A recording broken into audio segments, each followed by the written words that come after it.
All right. Greetings! Greetings and salutations, everyone, and welcome back to another exciting episode of Curse of Strahd, where we are now at Strahd's lovely abode with the party, and we are currently waiting on Chelsea Bunny 3 to reboot her computer because Discord decided to crash on her. Like how it decided to crash on, like how everything else decided to crash on me a week ago or so. Yes, and before anyone asks who's watching the live or the replay on wherever, yes, the video will be up. I have to edit the parts together and put technical difficulties between them because that's literally what happened. And he's back. Okay. Let's get to All right. the intros then. Alright, now, my lovely player characters, introduce yourselves and who you play as. Hold on, let me get the screen. Hi, I'm Chelsea Bunny, and I'll be playing as Sheer Evergreen. Also stream on Twitch and YouTube. I am Diva Nightrose Goldsmith. I will be playing as Elcincia Intorica, a bard of great renown and a ambassador for Baldur's Gate. And I will also be playing as Irina Kolyana, a priestess of Lathander.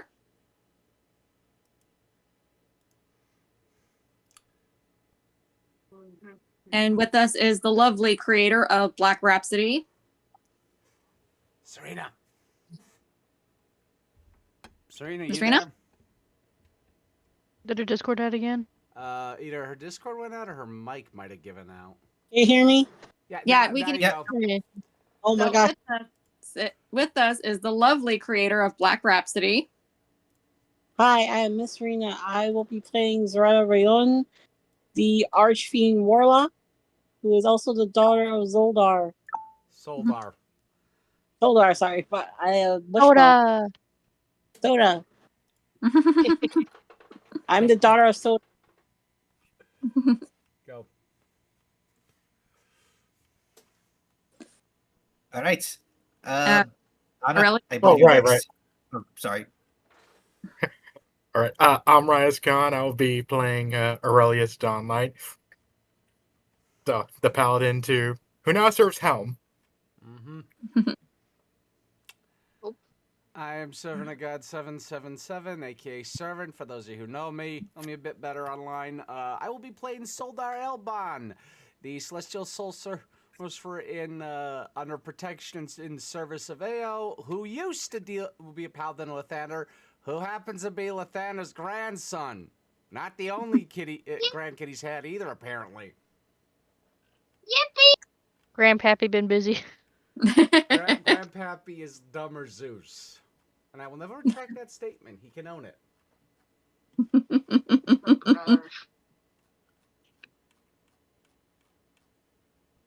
Oh, is it my turn? Oh yes, it's your turn. Okay. I am Idiot Savant, and I will be playing Anna Rosanova, who's also apparently a rescue, and yeah, I'm a monster hunter. Sometimes I feel too old for this. Your knees have given out. My knees have not given out. I'm just tired of this crap. You mean like half the planet? Yeah, pretty much. Alrighty. Now, with the introductions out of the way. Oh, also, Let's get ready to rumble. Well, before I forget, if you're wondering where my old PFP went, it is because the lovely Diva Nightrose Goldsmith has made the NPCI voice, who is so now we are all technically matching for this lovely campaign now. Well, I have the webcam. This is what mine looks like. Oh, wait, no, wrong thing. Whoops. Ah! she forgot. forgot to change it. Give her a hot minute. Give her a hot minute. Loading. Here, do you want me to send it to you again, sweetie? Yes. Okay, give me 1 second. I'm putting it in the joint server real quick. Actually, more accurately, I'm putting it in DMs.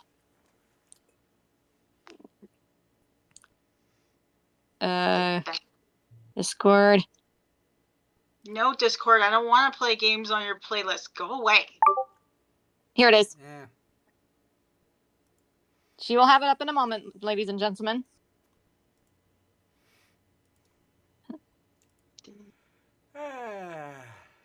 Poppy seeds.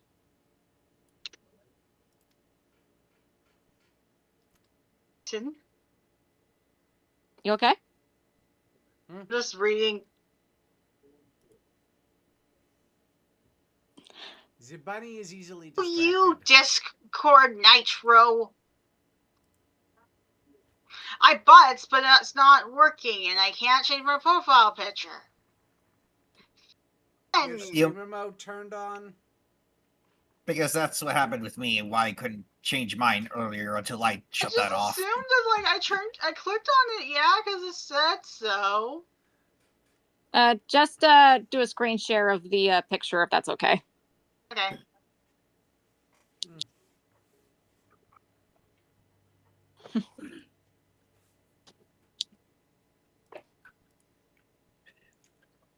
I mean, if no one minds, I can just pull it up and do No. that.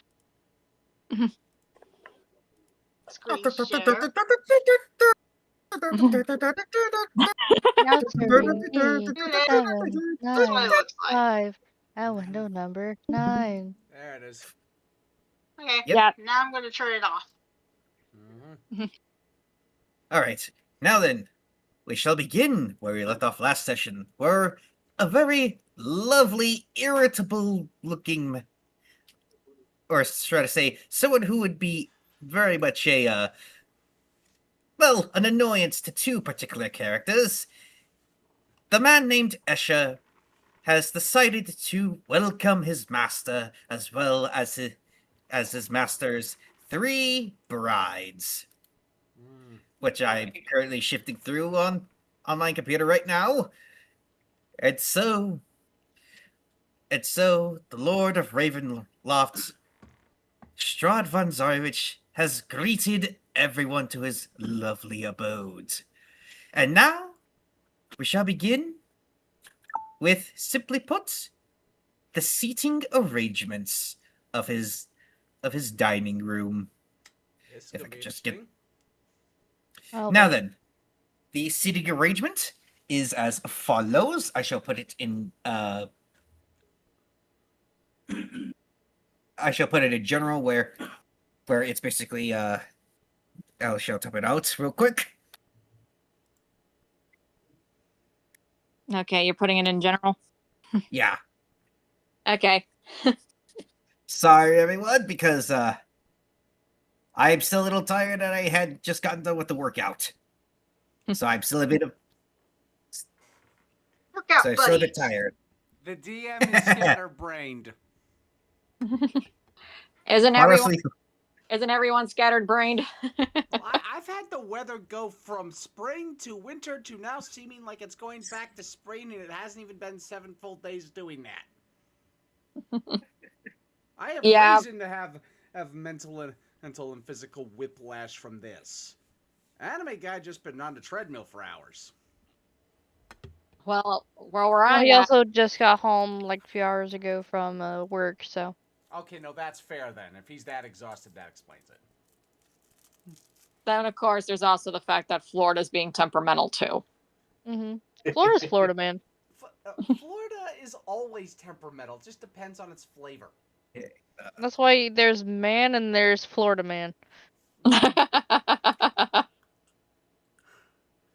beginning, God created man. Then he created woman because man shouldn't be alone. And then Florida man showed up later. And yes, somebody feel free to clip that and put that to Man Fenrir. I want to see him do the bit. That'd be funny. Yeah. Yeah, there's a reason why Florida ends up with headlines and it says Florida man insert insane thing here. Oh. But then again, there was actually a woman in Tampa who saw that a gator broke into her house. What did she do? Run right back to her room, lock the door, and start playing solitaire until animal control showed up. Smart. And the only thing she was angry about was the fact that the gator broke into her best wine. Yeah. All right. Cool So Tuesday. I'm not typing it out. So the seating arrangement is as follows, with Strahd at the head of the table, his brides sitting at the left and right, Lissa sitting next to Valinta, Vlad, unfortunately, being forced to sit next to said Lissa von Zarich, then the party, and then across from them is the Corvinuses, and then right beside them is literally everyone else that was invited. And as the Okay. music begins to swell with thanks to a lovely lady of blonde who travels the rivers of the mists on a cursed riverboat that is styled in the 1800 style. And as the music begins to swell, the servants begin to serve everyone the proper meals, such as humans eating regular food and whatnot, while other undead creatures and whatnot eat rotten flesh and and all that. And of course, preferred diet of blood. Just of course. And now everyone is waiting for Strahd to take his seat before everyone else does. And I want everyone to roll a perception check. Oh boy. Boy. Of course. Oh boy. Okay, Oh, Anna. shipping check. Okay, so Anna, you are a +4.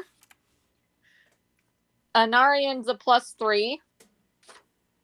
Aurelius is a +1. No, bush go. Ceretta, I'm afraid.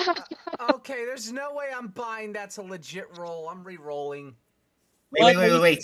We can work with these. No, frickin' no. Oh, I know the bot's being retarded on purpose, and I don't trust that. Ceretta is a +0, I'm afraid. So just roll a regular d20. Cher, you are a +5. Okay. Yeah, but Jeez, we leave for a week. The dice get spicy. The dice. Oh, okay, wait. Let's get angry at the bot always. Irina's a +3. Okay. Oh, Alcencia, she's gonna have to get this. Hold on 1 second. +1 D20. What do you mean we can work with this? What have you What has been planned for the Dane meal? And scared. Soldar, you are a +0 with perception, and Vladislav is a +0 with is a +1 with perception. I rolled a nat 1. I don't trust that roll. Did Irina roll? Quit being a baby servant. Did anime? Okay, so Irina rolled. Yeah, the first one that's labeled by me is Irina's, and then the second one is Vadislav's. Okay. None of these are good. Exactly. What are you planning, you devious little... I'm scared. Calm down, servant. Don't get up your panties in a knot. Okay, one, I resent that remark, and 2, I don't trust a DM who's being that deviously smirky. Oh, I can believe me, hear the smirk.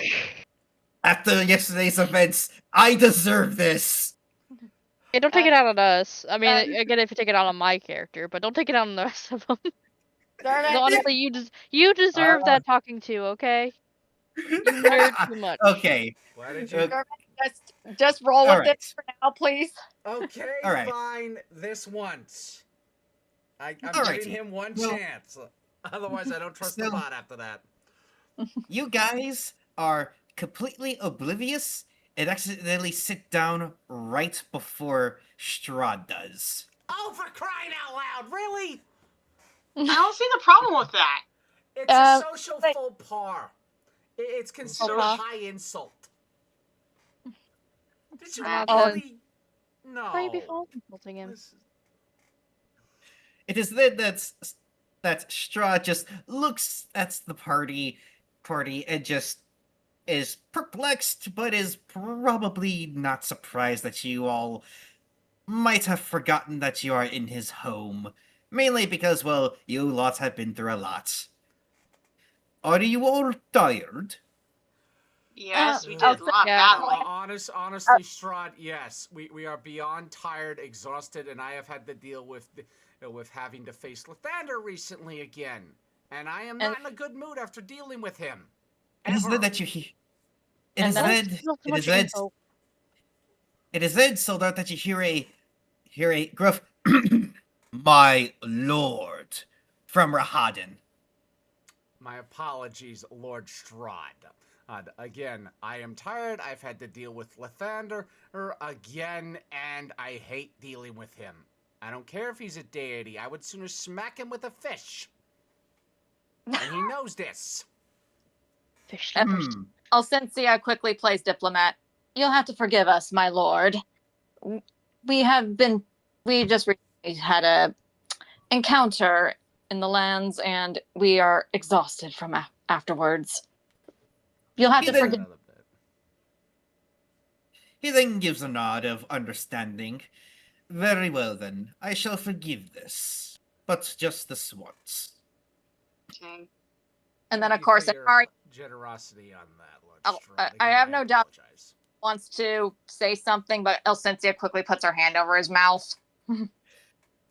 My dear, I wasn't going to say anything devious. Right now, I don't even. Right now, my love, I don't even trust myself at the moment. Well, we need a bit of comedy to at the very least lessen the tension. Nope. Well, I don't trust. Negative. As much as I would like that in the situation, after committing such a grave error, especially for a noble woman such as myself, I'm just paranoid at the moment, darling. Very well. Fine, I shall. Thank you. You're welcome.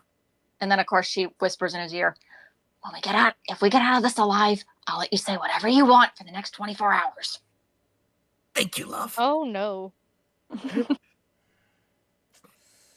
It is We're gonna then do that later. that all the other guests begin to sit, and Valinta and Lissa begin to look over at the party, and they're just taking you a lot in, and there are thoughts within their minds, but they do not air them publicly. It is then that Anastrasya begins to open her mouth. My, such a verbose bunch. I'm not even sure why my lord decided to let you sit even nearest to us.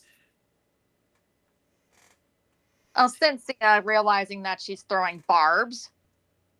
Oops. Well, given that he is a gracious lord, it's only fair that he offer an invitation to those of us, especially since he was oh so kind to offer us dinner. And after all, this could be a possible future venture for Baldur's Gate, given that I am ambassador.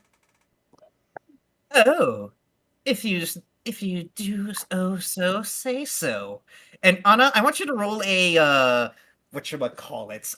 What would be good? What would be equivalent to willpower here, or did I forget that there is willpower in this game or in this?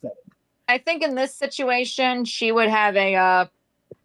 I think for this case, with Anna, give me 1 second. I gotta pull her sheet Don't up. be scared. I think make this. How about make this an insight roll? I would assume insight myself, honestly, if we were talking about having to puzzle something out. Well, it's not so much as puzzling out. This is more so like something related to Constitution, but not really. Okay, Like, take a look real quick. Like Here, let me mental just- fortitude. yeah, something with mental fortitude because her voice is grating to you in particular. How about survival? Basically, How about survival? Survival will work, Survival actually. instinct. Yes, survival will work. Roll me a survival check. Okay, so Anna, you are a +4. 1d20 +4. bullshit kill. Damn. So Anna, the minute she opens her mouth and she begins to talk to Alcencia, you just feel in your palms a grating urge to just smack her across the face then and there, but you hold back, and thankfully she's too busy trading bars with Alcencia to notice. I gotta keep it together for the kids. That's the only reason. Because of children. Yes, the children are watching. You got to be a good example. It is then that's Teach the kids violence is okay at a young age. Violence isn't the answer, but it is an answer. Yeah, it's the This is right true. answer And- too. violence is always violence is not the question, it is the answer. The only question there is, therefore, is how much violence must be shed. Yes. But with that out of the way, Miss Ceretta and Soldar, what do you two make of this? Like she doesn't care if she just insults Strahd. She's too busy like looking at what's the name of the dude that killed her mother? Escher. Asher. Sure. Care about So the, Soldar, in the meantime, I'm looks at her and goes, "You assume to know much about what we are going through, and also assume our intent, and it's quite freely and thoroughly. I would hope you would not do so for others here, including the Lord of the Castle. I, at least, am willing to admit we made a faux pas.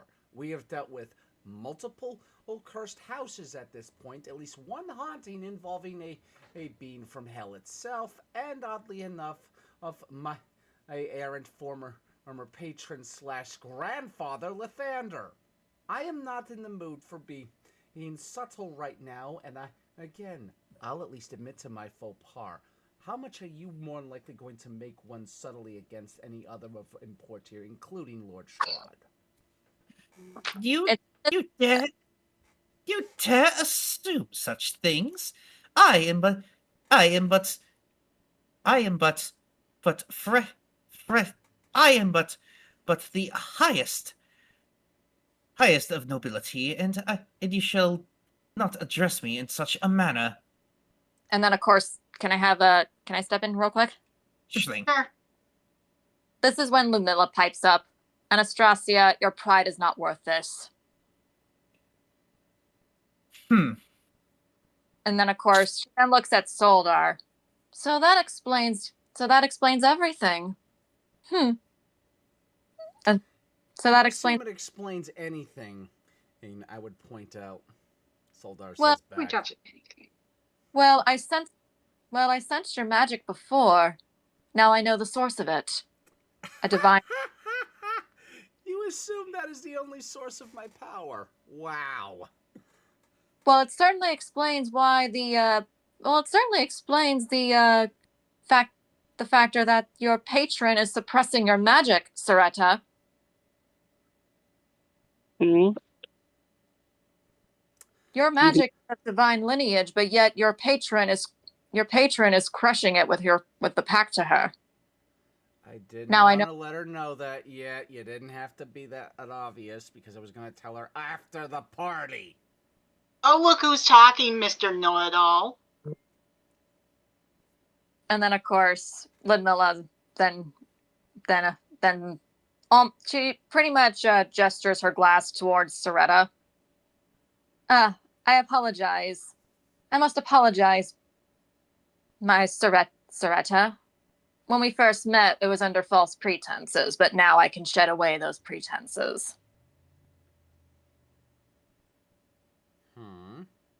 She then snaps her fingers, and a very familiar snake appears and wraps itself around her neck in an affectionate manner. And you recognize this snake, Heshka.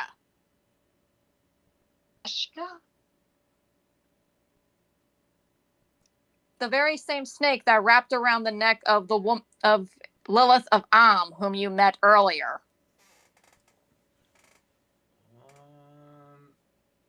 Okay. Does Ceretta recognize the snake, or do all of us? I would say all of us. I would say primarily Ceretta and Elsensia, and especially Anarian. All right, you three then roll a history check for this memory. Oh boy. What? D20 plus. Okay, so for you, Ceretta, that is a history +2. And Soldar, that is a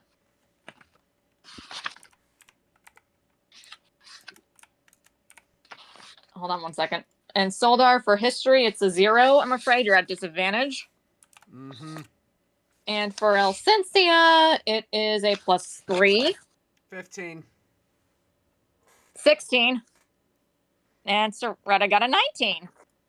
Nah. So you all remember who this little snake is. Okay, you're gonna have to say that again. You were away from the mic and I barely heard that. Basically, you all remember this snake. Alright. And you realize, you guys put 2 and 2 together that Lilith of is the bride standing before you right now. Or, well, sitting before you right now. Lilith of Well, now And this is a surprise to see you here. Lilith of was the name that I had taken before I arrived in Barovia. I took the name Ludmilla Villasevic after I was adopted. That explains a lot. So then, Talk before of what happened to you. it is then that Vladislav gets in. So then, you were. So then, who was that traitor fellow we've been following about? He is who he says he is. Just a mere tradesman. I just happen to tag along with him whenever I need to see the people for myself. And especially ones with magical talents, such as your daughter.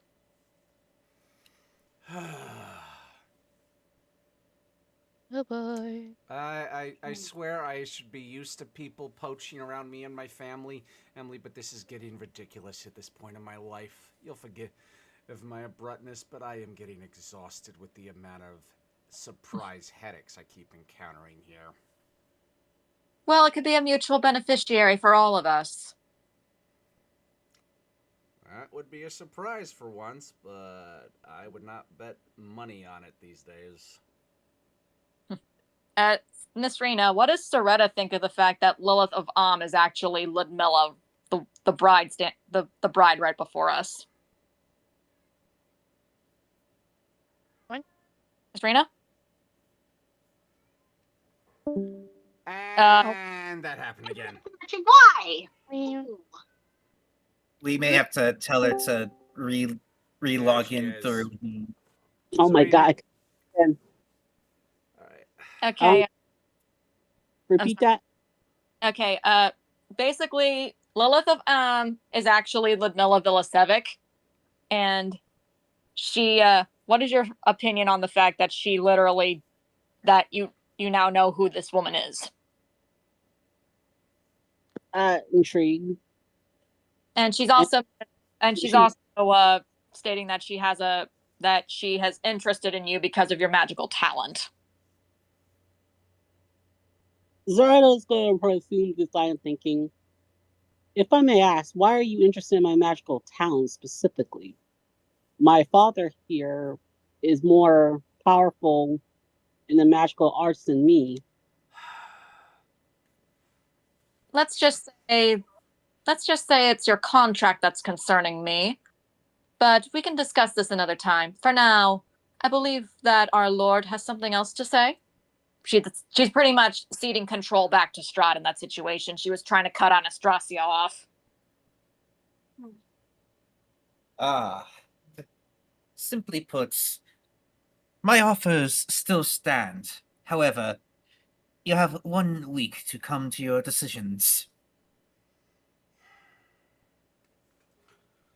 1 week. I wondered why we were getting a toll of we would have little time. Oh boy, you're a robotic servant. You're botting out. Alright, try it again. 1 week. Well, I wondered why we would be getting a hint of little time to do things we had to do here. Oh boy. Anarian's definitely giving Strahd the side eye and putting his hand under, wrapping his hand around around Elsensia's under the table. Bombastic side eye. It is in that, Aurelius. I want you to roll insight check. True. Okay, so for you, Aurelius, insight is +3. So 1d20 +3. Okay.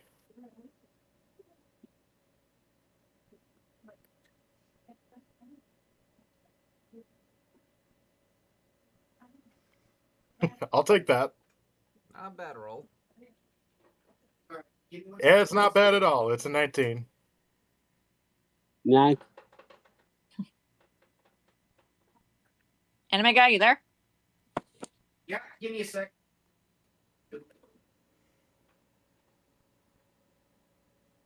Sorry, give me one moment. It's Oh okay. my god. Sorry, I was trying to grab some dinner. Anywho. Alright, so you notice there is something a bit off about these quote-unquote deals that you remember not only Strahd himself, but also Rahadan giving to you guys. And then there's also the fact that we had just recently buried Irina's stepfather. There's a reason for this 1 week. And you might have figured it out. But it is up to you whether or not to share it. And for that little bit of information, it is because he wants to give Irina a week to grieve for her father, but after that, all bets are off, and he's going to try to hunt her down.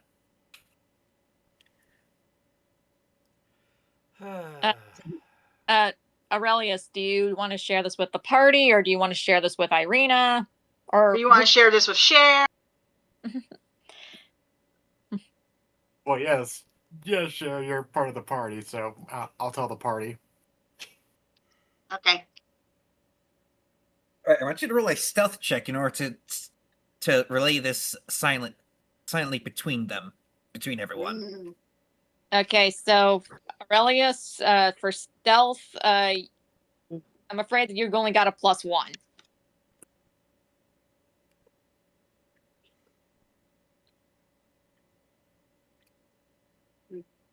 If need be, I can use my physical dice if you need it.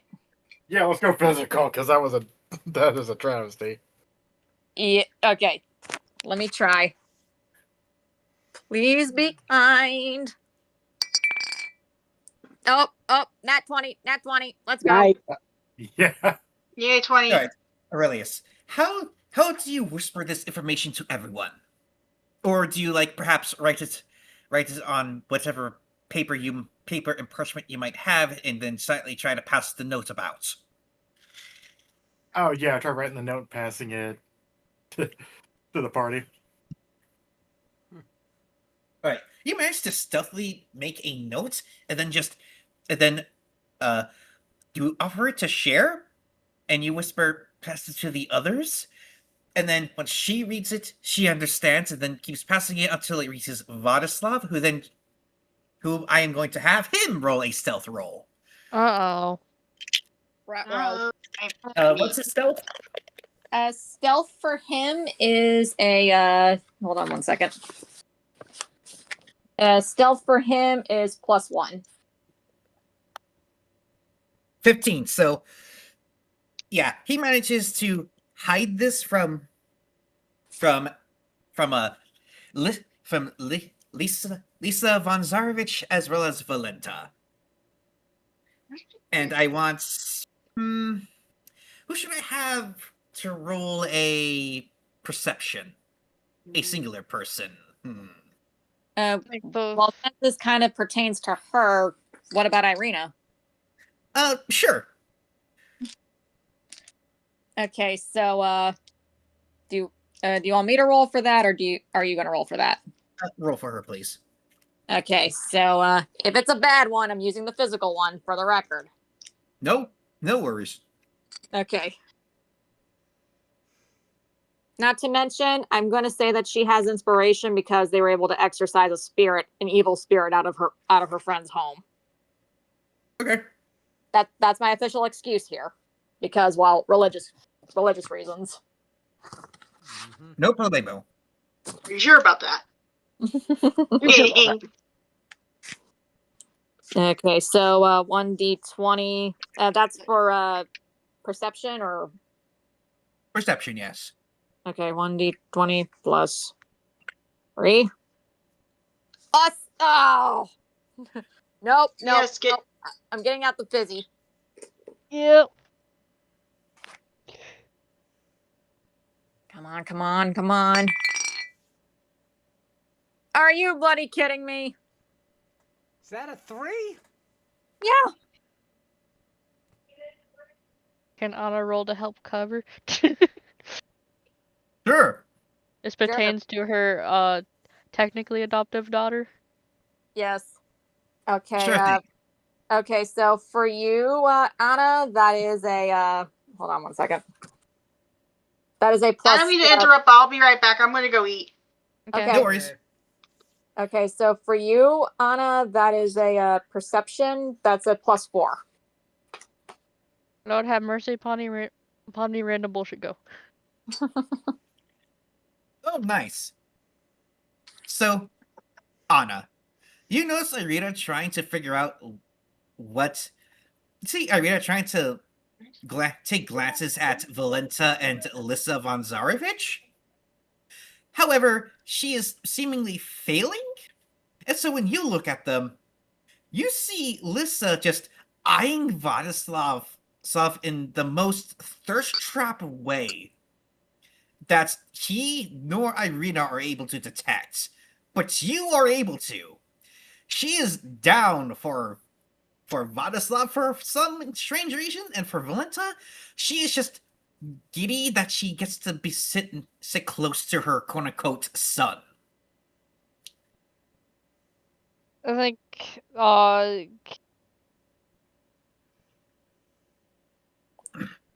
and I'll probably just glare daggers at these women because doesn't care how much trauma or whatever they have, you don't touch the child. Also, she might try and like nudge to Vladislav, like he already probably knows this, but he's like keep away from those two. You'll probably have to no. So Irina's sitting next to Vladislav, and you are sitting next to Irina. So I guess you have to nudge Irina, remind him to stay away from those two. They're both bad news. can I at least and then of course Irina's like, I had a suspicion they were, but now I have a confirmation that they are, given your judgment of character. Well, that Anna just nods, be like, protect each other, I'll protect you too. Good. And then of course she quickly whispers to Vladislav, I'd keep my distance from them if I were you, particularly that Lysick person over there. He then takes a glance at Lissa, but he doesn't really see the lust that you two obviously can notice.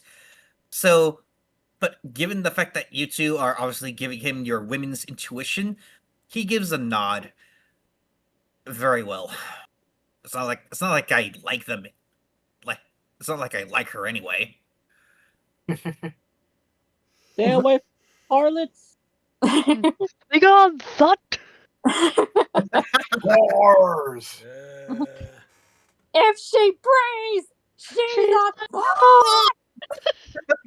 Apologies, everyone. They are lost in the memes.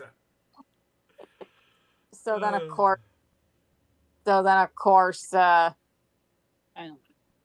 Irina quickly touches Vladislav's hand and gives a squeeze on it underneath the table. She also looks up at Strahd, and she's getting creeped out by the way he's looking at her. And Vladislav, you notice that her hand has gotten a bit tighter into the table. He then squeezes back.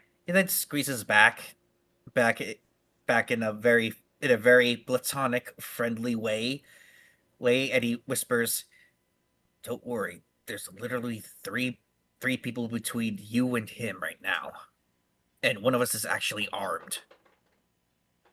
Just remember, as long as you don't touch him, he won't touch us. He nods. He nods. It is then that the table begins to delve into small talk between everyone. Oh, sorry. Pizza gets me the bubbles. It's okay.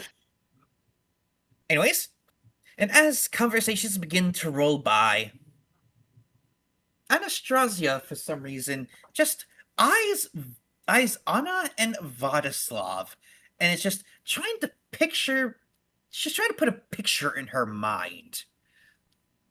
And let's just say that the Corvinuses seem to also notice, and they're now deathly afraid of the fact that they technically sorta hid the fact that they actually, well, are housed their long lost cousin in their home, despite the fact Strahd already knowing. But they fear what she might be planning if she does figure out who he is. Because for all Anastrasya knows, he is just a simple boy and simple man thing. While the rest of his party are just threats in her way to keeping Strahd all to herself.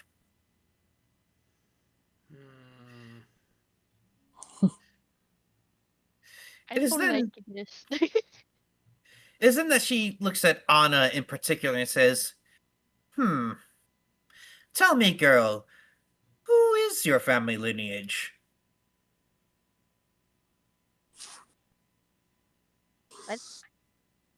Basically, she's asking, who are your parents? Basically, she's trying to put you into a trap. Mine? Yeah, you. Okay, so let me look at his name again. I'm gonna go with because she was basically adopted by the guy. I'm gonna put it like that. Yeah, Where's his name on here? I know his last name was Rosanova. I can't remember what the first name was. I have the pictures open. Hold on, let me pull it up. Nope, that's the wrong button. There it is. Okay, got it. Here's the other picture. Okay, zoom in. Zoom! Oh, that much.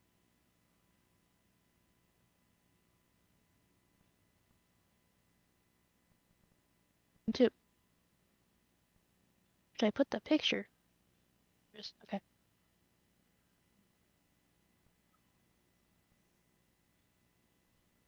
So where? If it's gonna be art, you put in D&D art. There's no art. Just put the name in D&D art so I can. Okay. Ow. So this way, just put the name in D&D art so we can see it. I just remember that the last name was Rosanova. Yeah. Soare Rosanova. Yeah. That's your quote unquote foster dad. Yeah. So it's like And my father was Soare Rosanova. I never got to meet my mother.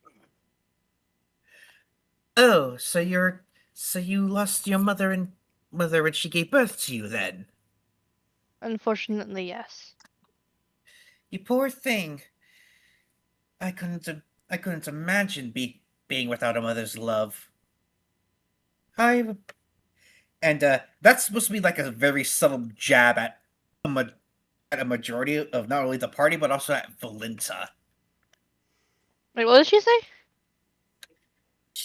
Basically, she's dissing everyone who lost their moms. It's like Alcencia's just gripping her dinner knife very tightly, but she's repressing her urge to comment or react. it's like Ceretta, well, it was unfortunate, but I had quite thankfully in the village I had quite I never really felt the loss due to how amazing my father was. So What does Ceretta do to that particular jab? she is her eye going with power. She is not happy. She knows what the woman meant. She's a little pissed off. Soldat noticing the power. Oh, we're starting to go off. Ceretta immediately puts his hand on his shoulder and goes, calm down. She's being petty and You- silly about it. And he says that while knowingly angling his face directly at her for the comment. Can I quickly ad lib something for Valenta here? Sure. She then stabs a piece of very, very bloody meat on her plate with a very poignant, basically, she's stabbing her plate with a very loud stabbing move. With a very loud, like that.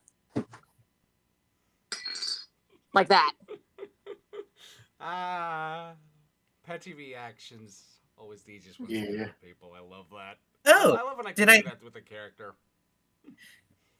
Oh, did I touch a nerve? Nerve, Lady Valenta? I did not mean to cause any barbs or reactions out of any of our guests, or much less you, my dear sister bride. You are lucky that there are all these people here, because you can only imagine what I want to do to you right now. The only reason I'm not is because Vladdy's here. That's all I care about. And then she just pulls the knife out of her meat, but then points it at Anastrasya. But as soon as everyone leaves, say one word, and it's over. Ladies and gentlemen, the reason why I never recommend becoming a bride of a vampire lord, it winds up becoming, this every time. It is then that Anastasia then looks at the party back at Valenta and just coyly smiles as she drinks her wine, knowing that she got underneath everyone's skin. Almost everyone. I didn't care. Immediately looks at her and goes, "Oh, by the way, I've heard that jab before. That is not only unoriginal, that is pathetically easy to spot. Maybe try and spice it up with a different flair next time you get a chance to try it. Maybe sometime next century." Or she could actually be a real lady and actually learn some manners. But that's just me. She's a vampire bride. Unfortunately, some of them forgo manners for snark and assume they're the same thing. And then, of course, Elsensia's Oh, my like, apologies, you're correct. and then, of course, Elsensia's like, I agree with the Ranger. Sometimes the best comment to make is silence. Oh? And you take... Oh? If that is true, then why did it so delightfully get under dear Ceretta's skin? She is young and not had to deal with many of these situations. Also, that's my wife you're insulting with that comment. Be lucky it's just me here, not Ao having a chance to also intervene, because he also would have words. Mind you, his words also tend to involve curses, so make of that what you will. Uncouth and of a vampire bride trying to pick a fight with the children. Let her have her petty moments. It's apparently the only entertainment she gets. Petty? Right. Petty, I'll have you know that I have silenced rebellions in such ways that you would not even know it's coming. She then takes another sip of her wine. Why? Because you talked them into sleep?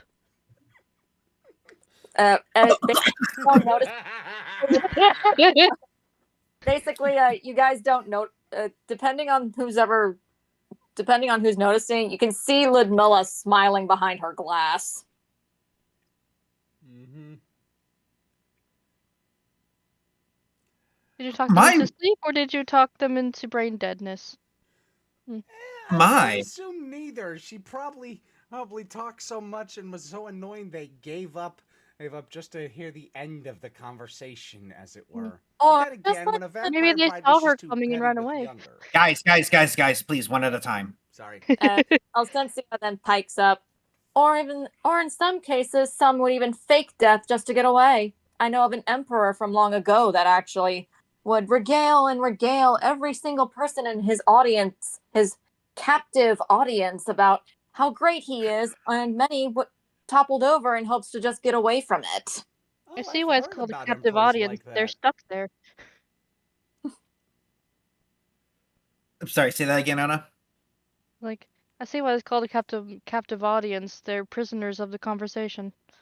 Indeed, they were. No one was allowed to leave until he was done. But he was so terrible at oration and at fiddle playing that, well, some actually faked death just to get away. It is then that there is a subtle cracking of her wine glass. Oh, Yeah, it oh, well, doesn't at least feel I'm nice not. back at you, does it? At least, oh, and you think you have class despite all of you being peasants? And then I Peasants. And then You Alcencia's really like, want to go there? and then of course Alcencia's like, my lineage is my family is the Antorica family of Baldur's Gate, a well-respected patriarch family who just so happens to have the ear of Duke Ravengard, with my sister as a spy as soon to be replacement on the Duke on the Council of Four. Mm-hmm. Well, that and And also, and and Anna is. Oh, sorry. Go ahead. oh, and are these tales of quote-unquote nobility for nobility is supposed to intrigue me? You are from a land I do not know, and for all I know, you you are but a you might be but a harlot putting on her Sunday dress to come to a church she is not welcomed in. Also, mind you, because Anna's still in disguise, is like, even if I am supposedly a peasant, you require peasants for your way of life. If every peasant just decided to leave you alone for your horrid character and venomous words, you'd have no one to brush your hair or do whatever else you need. Heck, some of the clothes you wear are made by your quote-unquote peasants that you are so determined to look down upon. And then of course Alcencia pipes up, there's this thing that we nobles have called noblesse oblige. Those who stand at the top must look after those beneath them. If you decide to crush them, how else were you going to live up your lifestyle, especially in a lifestyle with no honor? Careful, Alcencia. She's never even encountered such concepts before. There's a reason why those stuck in Ravenloft often it's missed tend to have a lacking idea of what proper nobility and honor is. It's also why the few times they go outside their lands, they cause havoc, including the nobility of this land tend to do that. Not the only You one were who's got cutting a in and record for not directly doing that is Lord Strahd himself. You're cutting in and out, servant. You might have to do the web browser thing again. Okay, hold on Yeah. a sec. Let's try this. Let me just switch to mic for real quick and see if that fixes it. Testing. Is this better? Yeah. Much better. Yeah.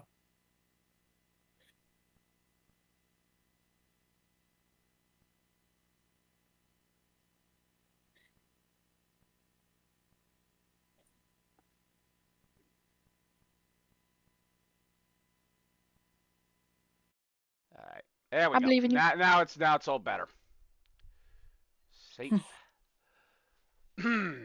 given the given the reputation even the nobles from Ravenloft and Barovia tend to have outside and are in other realms, I would not be so quick heck to assume we are peasants because where we come from, your behavior doesn't resemble nobility or honor.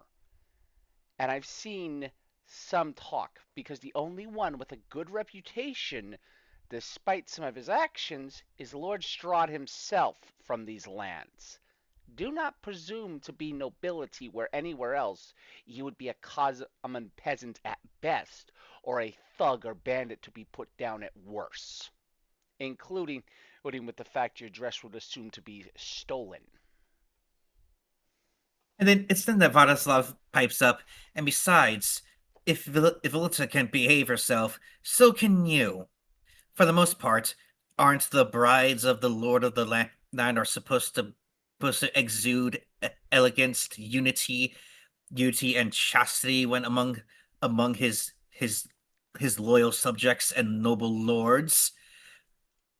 She then glaring at Vladislav just goes, I am the utmost epitome of unity among the brides, boy. You best learn your place.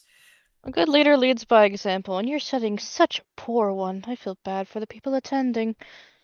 It's in that moment that Ludmilla freezes her drink. And it is then that it's then that Vladislav also pipes up again. If you say so much, then perhaps you'd like to take a drink of the wine that my late aunt had decided to want to give you. He then goes into his bag of holding and pulls out the very poisoned wine that you and Anarian had found and placed it upon the table. And it still has the note reading, "Try not to drink too much, my dear," from Amelia Corvinus. And then, of course, Anarian's like, yes, it's quite taut. According to what we... yes, I remember that. I specifically found that. And what did Lady Amelia describe it? Perfect for a tart like you. You dare speak out of turn, spawn. Hey, it's the lady's words, not his. He's just the messenger. Indeed. And then of course Anarian's like, Anarian's amping up the pettiness. Listen, I've had to hear you belittle my darling all night, and I've had to listen to you demean and belittle my darling all night. I'm taking my chance. I'm taking my shots. And you call me a spawn again. As soon as we're outside this castle, you might find yourself on the receiving end of my claws. Oh, you can... A spawn dare attack a bride? Oh, the scandal! But she then turns her ire back to Vladislav. Fine then, pass me the wine. Let us see what the late Amelia Corvinus has decided to give as tribute, to see if it is delectable to the senses. She then grabs the... And then, of course, Ludmilla's like, you do realize that...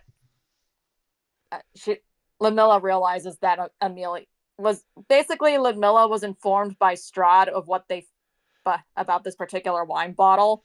And she's like, Anastrasya, your pride is not worth losing your life over. She then looks at Vladislav and the party.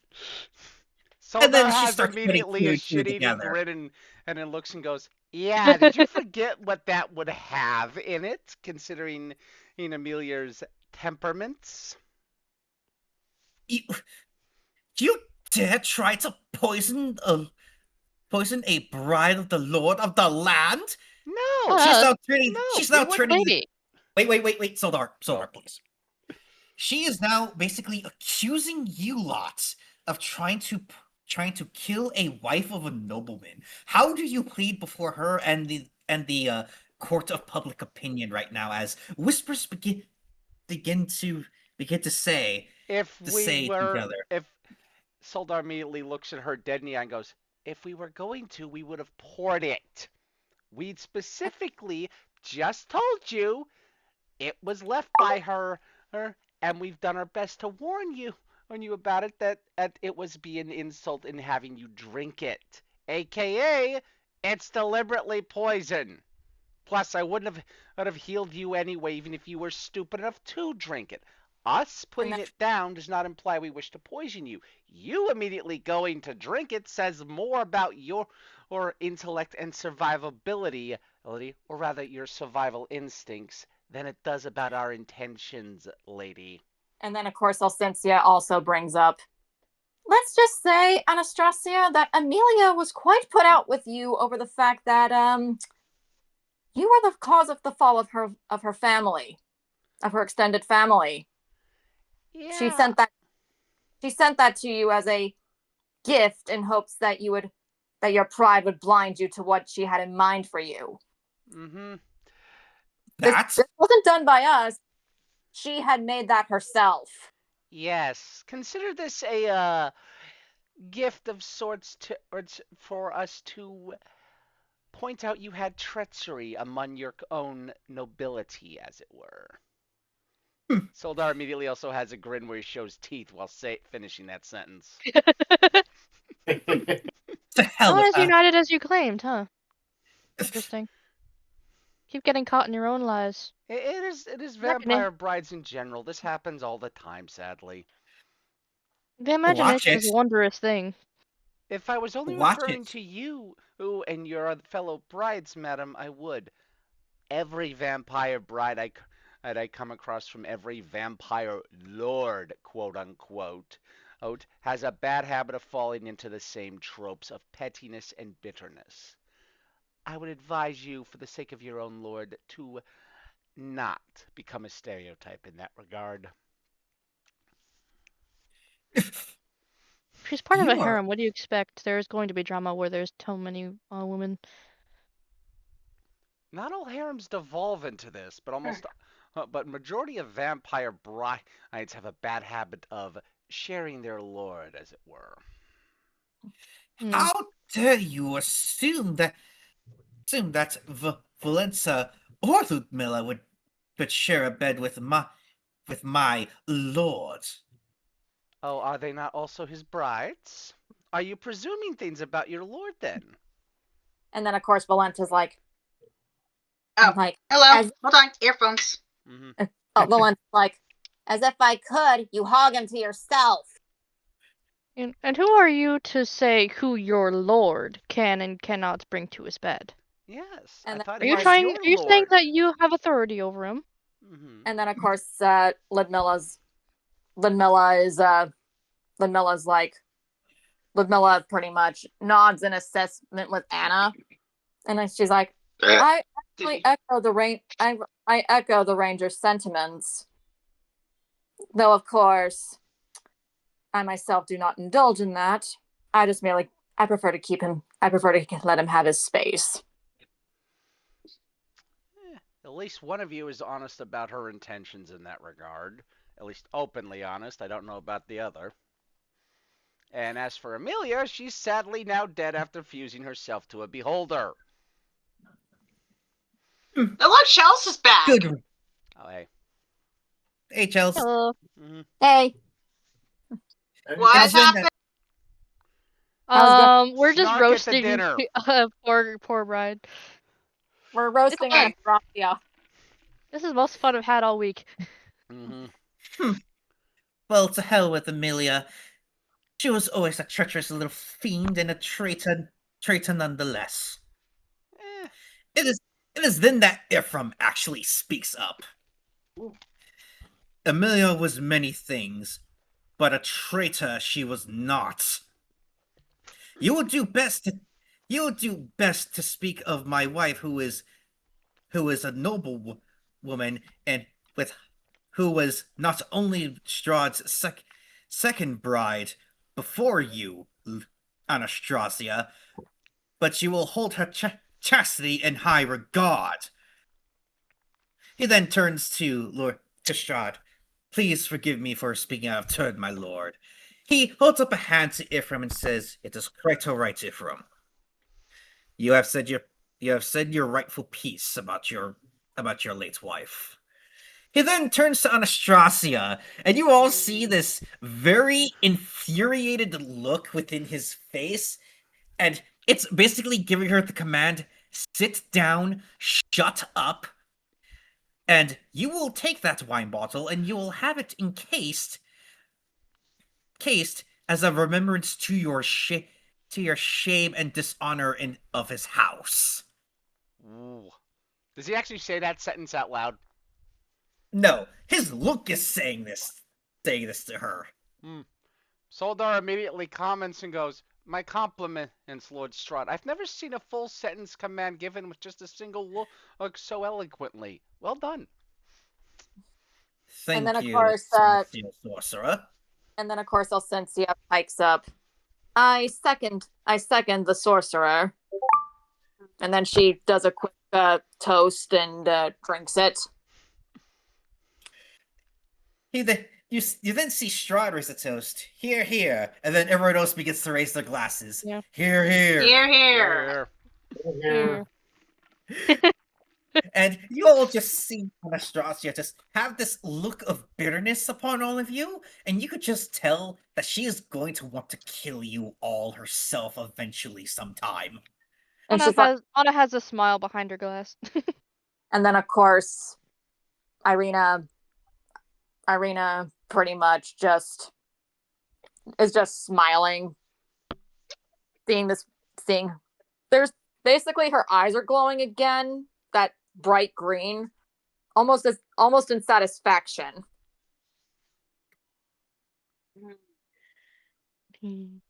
And Anastrasya is not liking it. And what are you looking at Kolyavin? Don't you mean Koyana? And what are you looking at, Kolyana? Let's just say I'm witnessing someone who has very clearly has been put back into her place. And you have not? And then of course her eyes are glowing again. Believe me, were we not here, there would be so many things I would wish to tell, but I am not going to. I'm going to take the noblewoman's advice and let my silence speak for myself. To hell with you all. With that, Anna kind of like pats her shoulder, like, that's good. No, go back. And then, of course, Irina then snaps out of it and wondering what the heck just came over her. She then quickly sips her drink and is quickly trying to look away from Strahd in that moment. Trying to focus on her food. Num num. Even though she's very clearly too nervous to actually properly eat, but she's making a show of eating just to try to keep his eye on her. Does Vladislav notice how nervous she is? Yeah. Give me a sec. Typing so fast leads to bad words. Give me a sec. I'm sending you something in DMs. I've told you that so many times. Just like with speech, you gotta slow down sometimes. And of course, well, now that display is out of the way, now that particular shameful display is out of the way, she then smirks at Anastrasya because she knows that Anastrasya can't do anything in that moment. I must say, this battle of wits was particularly entertaining, especially from you, Vladislav. He then turns to her. I was just simply returning a gift my late aunt wanted to give her. A devoted family man. I actually quite like that. He then does a double take on that. I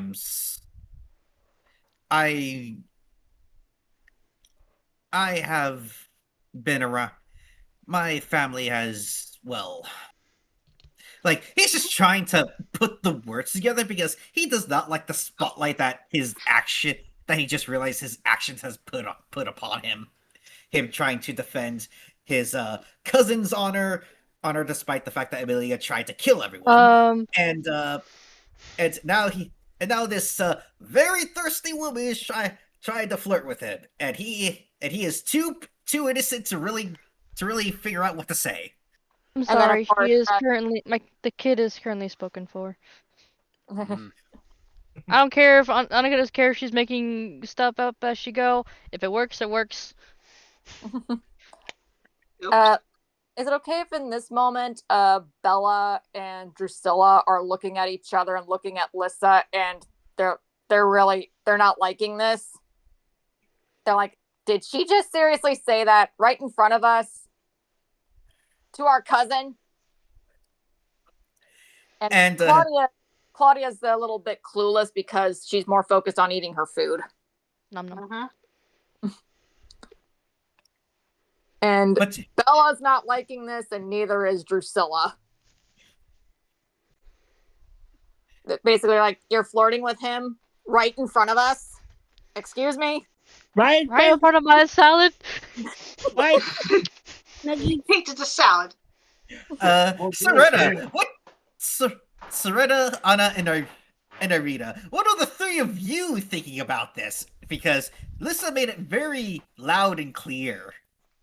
Anna the already ladies near said, I'm sorry, but the boy's already spoken for.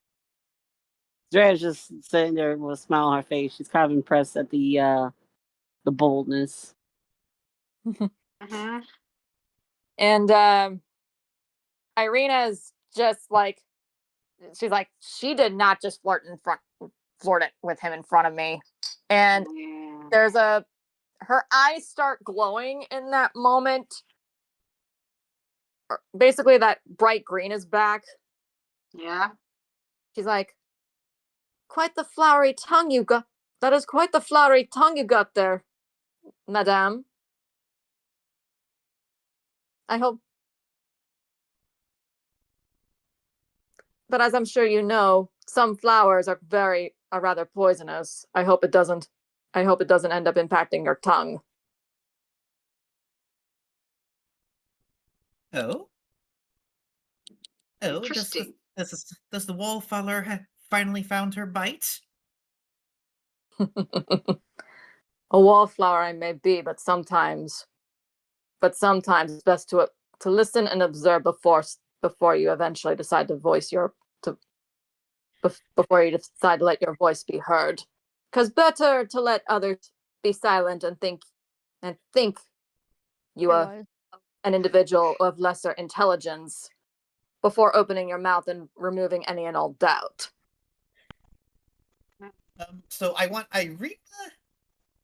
Irina, Ceretta, and Anna, I want you ladies to roll a perception check. Uh-oh. Am I speaking for him not count? No, it does. It's just that I want you to roll a perception check to see what her reaction is to you saying that Vladislav is already spoken for. Okay, you said insight, right? Okay, Perception. Perception, okay. okay. 4. Perception's +4. And a bullshit go. Oh shit. Oh, Oh. Irina got it. Okay, so Ceretta. Irina got a 19, which got her a 22. And a bullshit go. And Anna got a 14. All right, so Ceretta, seeing all this, you are just still in your little you're quite impressed with Lissa literally trying to gain Vladislav's attention. And you're thinking nothing of it, despite the fact that your patron literally told you to try. Well, you promised your patron you were trying to seduce him, so this is flying over your head that she's flirting with him. Well, not that she's flirting with him, but how should I put this? Making active moves on him. Like, you just see her flirting as nothing more than that, just playful flirting. You do not realize that she's trying to court him. Anna, on the other hand, notices she is trying to court him. Is trying to court him, and Irina definitely does not like the fact that she's trying to court him. But one thing that the three of you do realize, Lissa von Zarevich looks an awful lot like a more tanned version of Irina. Darn, Latinos getting in the way. I know, I mean, Latinos are much more attractive ones, but still, damn it. Not touching that with a 100-foot pole. Come on, why? Is it that bad? No, the joke's that obvious, and I don't like to do obvious jokes. Oh, you're no fun. Not pulling the pin on that grenade. Sorry, Yeah. Yapsalon has made a Cold wise grenades. choice. But you know that Vasa probably has a Latina fetish. Let the man dream. The man go to his Latina queen. Well, I guess it's good that he's not Shadow the Hedgehog. No. No, he can They're rival Shadow the There. Latinas and There's the I mean- meme. I'm more of an Asian African You like lady, your wife ladies who's man, but vanilla. well.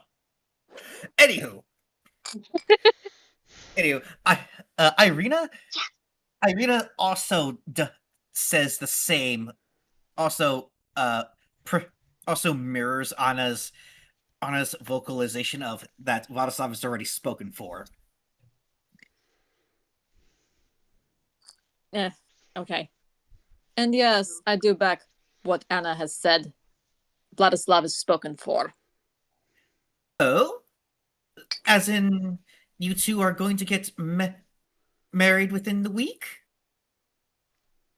Basically, just a note, her eyes are glowing again. This is not her talking. This is the soul within her talking.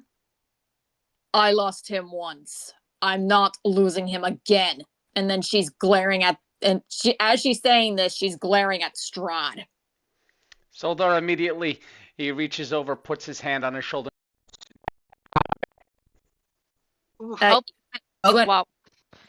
Started He went running. raw. That The demon got him. translates to, no, don't hang do on, it. hang on, hang on. I stepped away for a sec. I had to get up and stretch.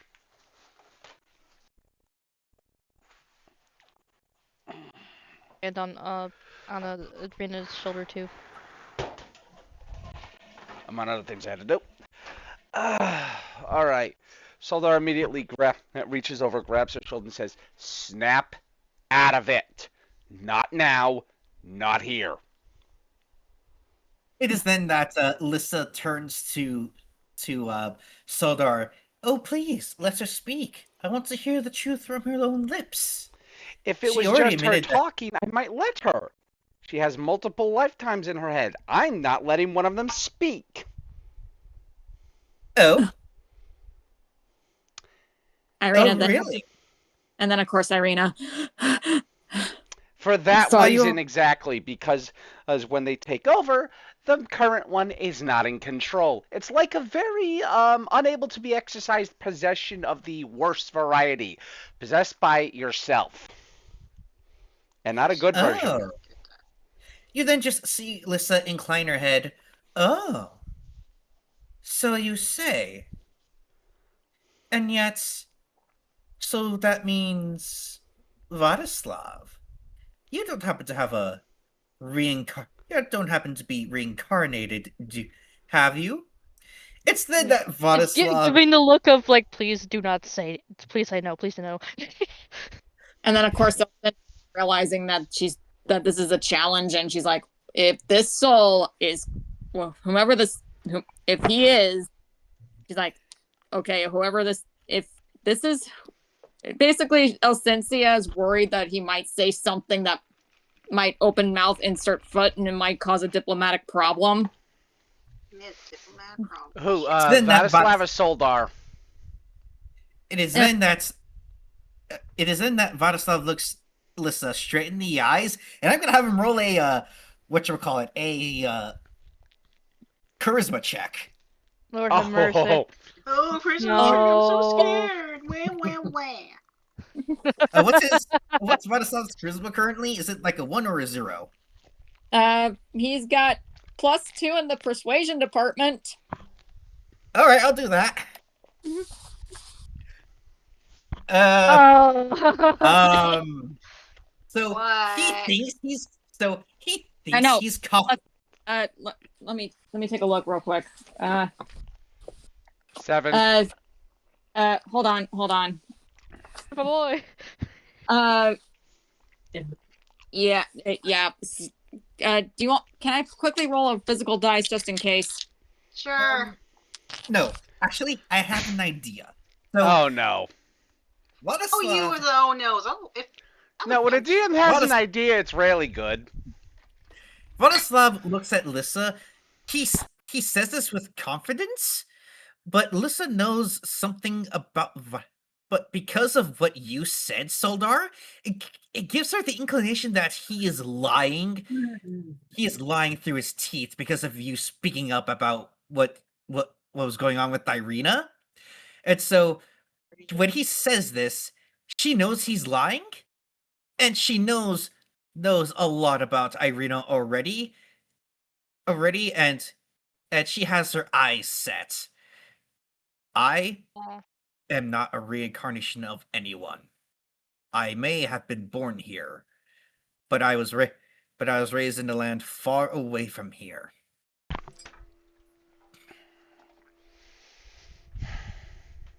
She then Could have made up She- a story of how they were like childhood friends or something. Why did you try and go as close to the truth as possible? No.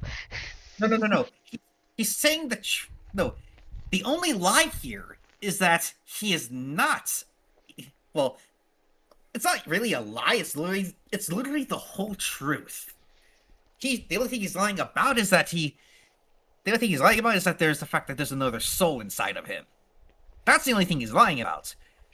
The truth is literally the truth. So she nods satisfactory and then just decides to let it go. Very well then. She then begins to sip her wine and partake of her raw food. Or her raw meat. She likes it very rare. It is then, Soldar, you realized you had fucked up. Because you just admitted... Because you literally let your mouth run, and now everyone knows what Irina is. A multiple reincarnated soul, and there's only one of those. Known to legend to those who are here in Ravenloft. Yeah, at that point, Soldar immediately... Okay, I probably need to roll I need to roll persuasion at this point. Luckily, I've got a +5 on that. Well, here's the thing, though. While you roll, Anna, while Soldar was explaining, is just kind of glaring at Soldar, like, really? I'm gonna And then, smack of course, you. Leave. Alcencia is glaring at Nat him. 20! I'm gonna bullcrap up the room and get them to ignore that. Where'd the bullshit go? Alright, So Soldar immediately looks through him and goes, "Oh, don't give me those looks. She's the only one I've encountered that recalls thoroughly. Every soul in Barovia is a reincarnate since the curse took hold. Not a one is exempt, so don't you dare give me those looks."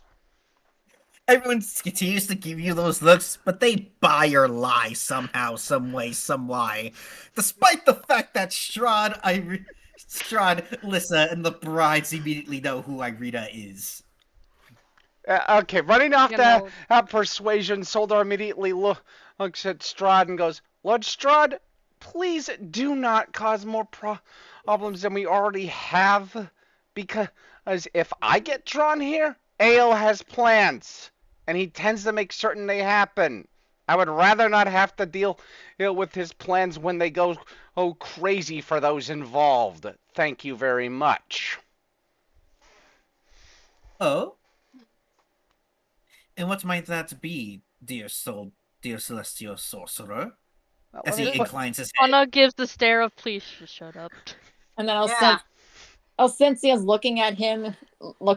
She's like, "You already compromised us once, sorcerer. Don't do it again." Soldar immediately looks and mouths, "I've got this, let me." Just a note, she's not saying it out loud, but her glare is saying it. Yeah, and Soldar gives the look that says that and just... Sarah tries Anna's to only known him for a few hours and she wants to smack him. Could you repeat that, Miss Rena? I was gonna say Zara tries to persuade her father desperately to not say anything more. All right. Because of that, Miss Ceretta, I want you and Solar to roll charisma rolls against each other. Okay, I got a +5. This will be fun. Ceretta also has a +5 as well. Okay. And 25? Yeah. Oh, 23 and 25. Holy crap, we just... Wow! That was close. So how's Power this play out? All right, Ceretta, please, if you would, knock some sense back into your father. I go, Father, ow, my Father hand. Okay, let Serena talk. Sorry. Father, I understand that you are very passionate about the subject, but you just dug one of our friends in a very, very bad hole. So can we please, just please give it a rest and just come and sit down and have wine? Do not draw any more trouble. Fine. Lord Strahd, I'll talk to you after the dinner if you don't mind, since my daughter is so insistent on us finishing the meal. Very well then. And then, of If- course, Elsensia, she then plays diplomat again. Our apologies for the outburst of our sorcerer. It's just, let's just say that, apologies. I wish to apologize on behalf of the sorcerer. He clearly has so much knowledge that he wishes to impart to everyone when there are some times and places where he needs to keep it to himself. Yeah. I understand and have been on the recipient end of such of it, if you will recall. And in this moment, Soldar, you remember when Strahd smacked you. I immediately go, I do recall all that incident myself. I barely made it through that. And then, of course, Anarian's not knowing what he's talking about, but is just going along with it. And She doesn't know what he's talking about either, but she just kind of looks at him and like kind of mouths like, "Sir yaps a lot. Shut it." Aurelius and Cher, what are your thoughts on this? Father talks too much. Well, hey, at least they finally found a way to shut him up. By brute Or of the daughter force. compels you. We'll leave it to our daughter to know how to shut up her father. Yay.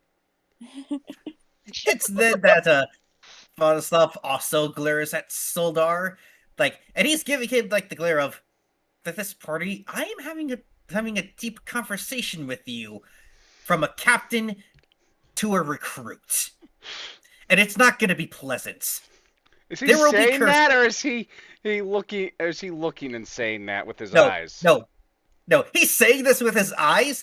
He's going full captain. He's going full on officer belittling, and is going to break the spirit of a recruit. After this, those are his eyes looking at you right now, Soldar. And then Anna's preparing to slap him later. And then, of course, Elsensia is just glaring at Soldar. She's like, you just literally revealed one of our trump cards. Basically, that's the glare that she's giving him. You literally just revealed one of our trump cards in our hand. You just had to open your mouth. Soldar immediately looking at them, gives him the look of, I know why I did that. Doesn't mean it's a good reason. And then, of course, basically, Elsensia whispers, and only making it so that only you can hear it. We will have just like Vladislav, I will have a talk about this with you later in regards to negotiations and diplomacy. Soldar immediately looks at it and goes, if it was just me putting that out, I would agree with you. Oh, I didn't have an option. I'll tell you later. Same with Vladislav. Calm down. Vladislav is no longer listening to you, Soldar. You had pissed him off royally. And Anna has the pissed off glare at him, like the mother about to beat up someone who got her daughter in trouble because he did. Mm-hmm. He will face the wrath. And then, of course, Irina is also glaring at him, and she's like, you had to reveal that to Strahd. The one person I do not want knowing that about me. It's that you guys also notice Valenta just going into a very meek state. And then Alyssa is just trying to coax her into talking with everyone. But it appears that perhaps after Anastrasya's little belittlement, she has decided to remain quiet, heeding the advice of Anastrasya, but it looks like she desperately wants to talk to the party, and or just simply Vladislav. Perhaps even try to get Vladislav to marry into the von Tsarevich line with Lissa. Because she, for all accounts, really likes Lissa, because Lissa's one of the only other people of the household that treats her with any sort of respect. Do we, the party, know this, or are you letting us, the players, know this? I'm letting you, the players, know this. But Soldar might know. Okay. I'm letting you, No. The character's facial expressions and lip sync. Players notice this, especially when Lissa tries to speak to Valinta every once in a while. Irina and Vladislav can overhear her trying to get her to talk to everyone. Mm-hmm. And of course, I can quickly roleplay this. Valinta, dear, are you all right? Isn't there something you wish to say? I'm fine, my Lady Lissa, as she continues to try to peck at her food. Well, if you wish to speak to anyone here, maybe you can talk to them after dinner. I'm sure our Lord would be understanding of you. She gives a nod in confirmation. Perhaps. And then, of course... Sorry, go on. And then, of course, Ludmilla is also trying to help Lissa with Valinta. Do not take heed of Anastrasya. You already know her opinions of you. Valinta then glares at Anastrasya, who glares right back at her, and then she looks over at Ludmilla. She looks over at Ludmilla. Thanks, Ludmilla. Anytime. I am not one to withhold knowledge to those who actively seek it. Right. And then, of course, in this moment, Anastrasya picks up her now frozen drink and realizes that it's frozen and then just glares at Ludmilla. And Ludmilla gives her, "You brought that upon yourself." Anastrasya then sighs as she has to uses some fire magic to heat up her glass to be able to drink her wine again.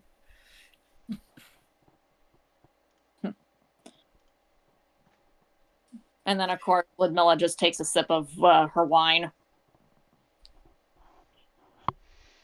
What does Strahd what does Strahd do with this particular interaction? He simply just allows his brides and his cousin to just simply take in a moment to talk amongst themselves, as Lissa is very good friends with Valinta and Ludmilla, so he just lets them be and just takes in the fact that Valinta seems to be getting better, actually, for once, rather than just being a murder hobo like Chell's here. What? What do you mean? What? You're the most literal murder hobo of the group, Chills. Embrace this.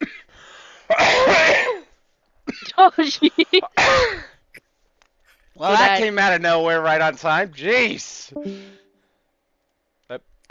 We lost Mr. You coughed so hard, I made someone leave. You coughed her out of existence. What have you done? That's my fault. It's only been recently we lost our dear friend Seretta. Oh man. Oh man. Yes, poor Miss Rena. I knew her well. Give her a minute. Oh, I know. I am waiting for her to get back so I can finish the joke. Jeez. Welcome So back. how is it the next dimension? Oh my gosh, Discord. Sometimes I can still hear her voice. Everywhere I go, I see your face. Yay! Homosexual! Yay! Where the heck was that from? That was from a joke from somebody called Official Jug. It's been stuck in my brain. Oh my. I'm sorry. He had that line of sometimes I can still hear her voice, and then the person that one was looking for is just whispering, "Gay, gay, homosexual, gay." Oh my. We have too much fun here sometimes. Yes. But having fun is important. That's the reason we've gathered here today. Yeah. It's thou shalt Very not kill, true. not thou shalt not thrill. All right. Is there anything else you guys would like to discuss amongst the party, the Corvituses, Lissa, Valenta, anything? I have an idea. I'm sending it to you in DMs. Okay. Soldar just gonna grab his wine glass and whisper on his breath before sipping.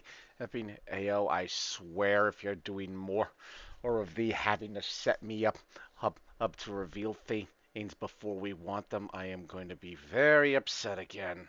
Although I know you're probably doing it anyway. And then just sips the wine. Ceretta, I want you to roll a Corvinuses, what their favorite animals are? What? Ceretta, I want you to roll a insight check to see if you heard that from Soldar. Because I think you would have a few choice words for that. Man, I'm gonna switch. Okay, for you, Ceretta, insight is +2. 20 plus 2. Yep. Did you get my message? Yeah, I'm reading 15. right now. And yeah. 15. So you definitely heard what Soldar whispered under his breath, which amounts to, "Hey, why'd you let me run my mouth?" And you could just say something sassy back to him. I don't know. Maybe it's because you're the only source of entertainment that he has. Soldar immediately looks at her and goes, "You do realize as my daughter you would also qualify for that?" That may be so, but at least I know to shut up. I was trying. to keep it quiet, and unfortunately, I couldn't stop it from leaving my lips. Meaning Ao wants this known by those people. I don't know why, but at this point I'm not questioning because it usually works out. I just hope this isn't a case where I have to come back from the dead again.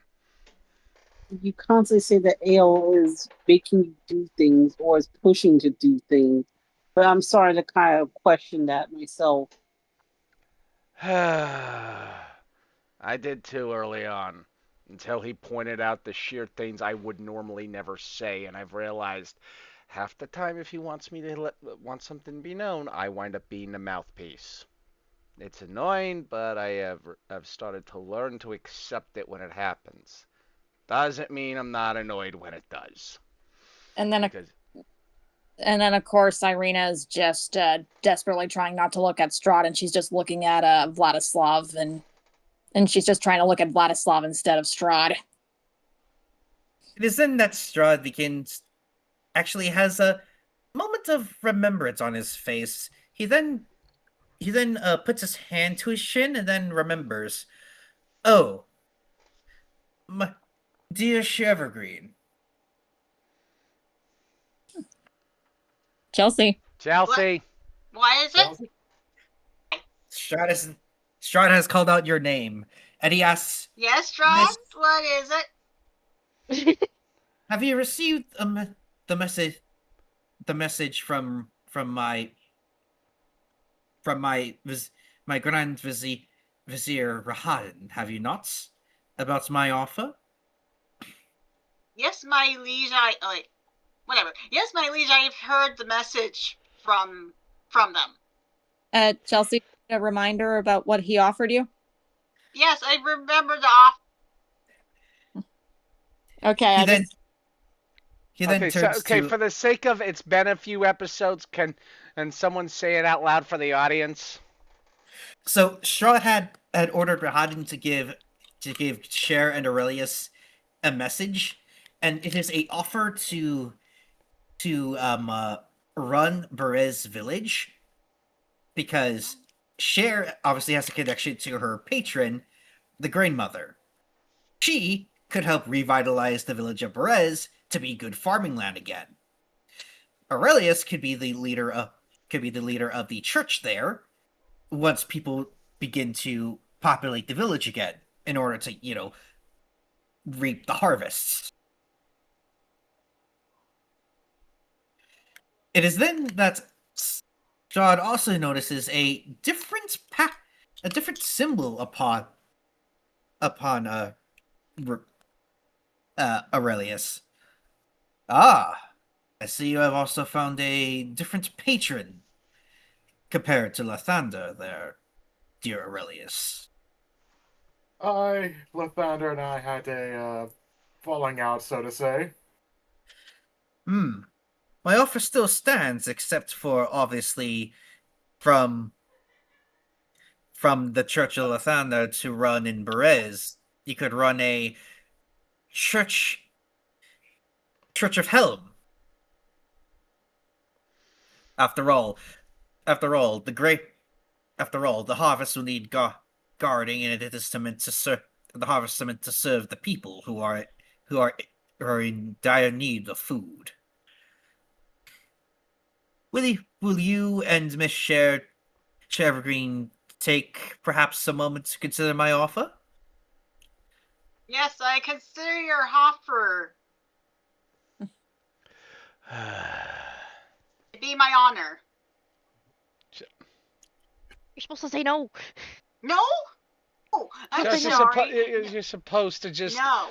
give a diplomatic no, which is say, "Hey, I will think about it." I'll think about it. We will think about it. I thought the offer was food or something.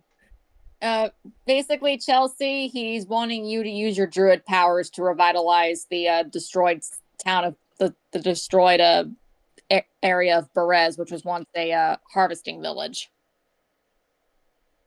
Be scared?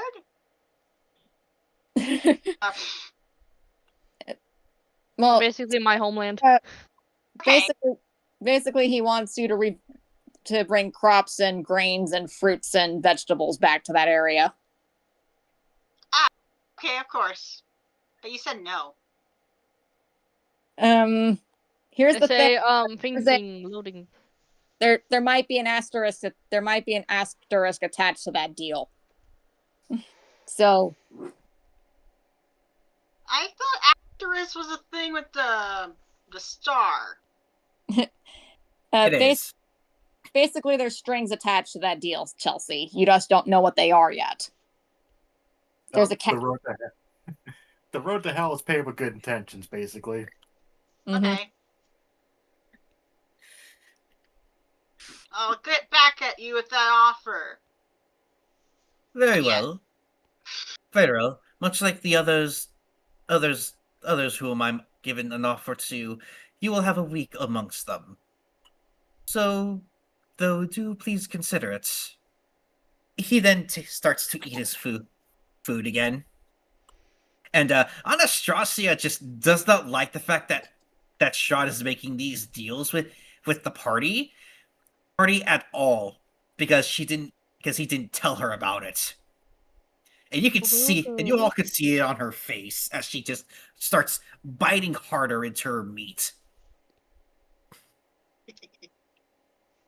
Alcensia notices this, but she's just smirking behind her glass. It is then that Lissa again tries to flirt with Vladislav.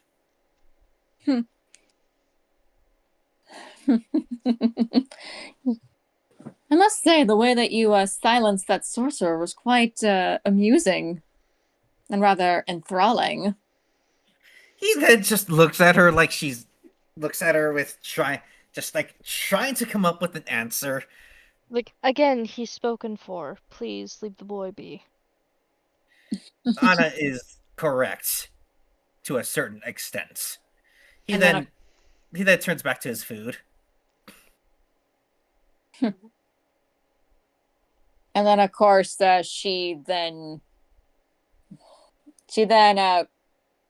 leans in a seductive manner to the point where he kind of has no choice but to look at her cleavage and whispers very seductively, "You know, there's something else that you can eat." Oh Lord my. have mercy. Be like, there are children here. Technically not at this party, but I get the No, point. really, no. He, Don't ask he, I know. Don't ask me how I know that phrase. Don't ask me, please.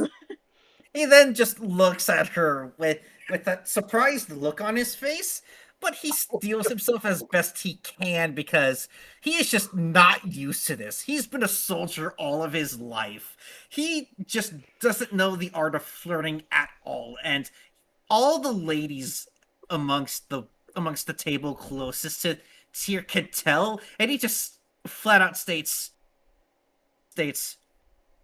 if you mean by the food on the table, then I can agree upon that. However, if you're trying to, what is your intentions right now? He just flat out asks. Why would he want to eat a rotten apple? Oh! Please mind your manners, young lady. Please mind your manners, young lady, and stop offering him a rotten apple and let him eat some actual food.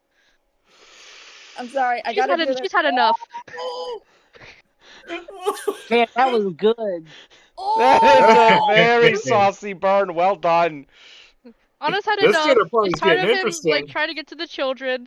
Also, mind you, even if somehow, some way the prophecy isn't with Irina and Tim, she's still like, this is basically my son now. You will leave him alone. Mm-hmm. What does Lissa bite back with against Anna on this?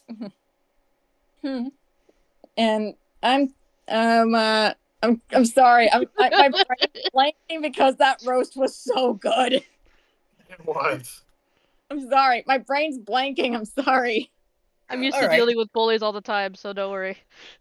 It's that Lissa is just perplexed and just awestruck at Anna's great retort for Vladislav.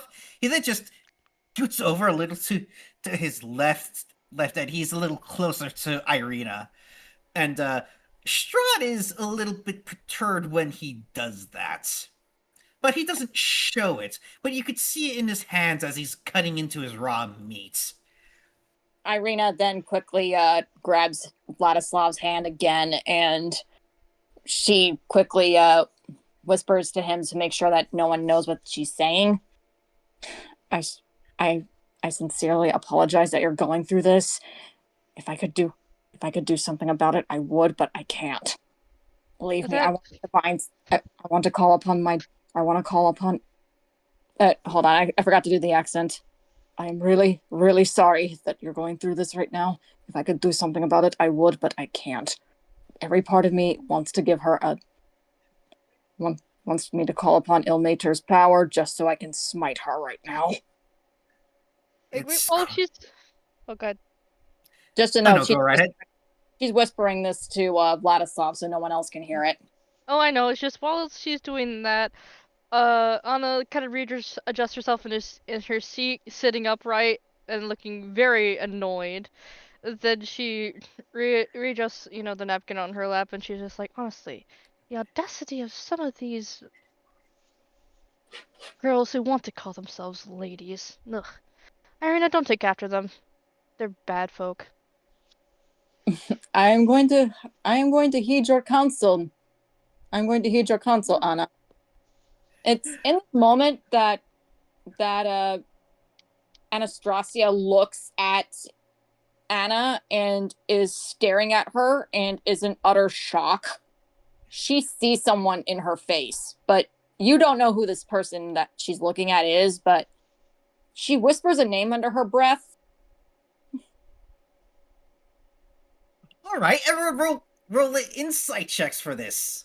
Oh, fun. What's my insight again? Okay, so I don't know this name, so I guess I should. I got a +2. So. 7. Wait, do I or do I not know the name if I do hear it? You will because it's your ancestor. It's one of your ancestors. Okay. Okay, it's inside, right? Yeah, Yes. insight. Okay, That's better, 11. 7. I swear, someone says a joke, I swear.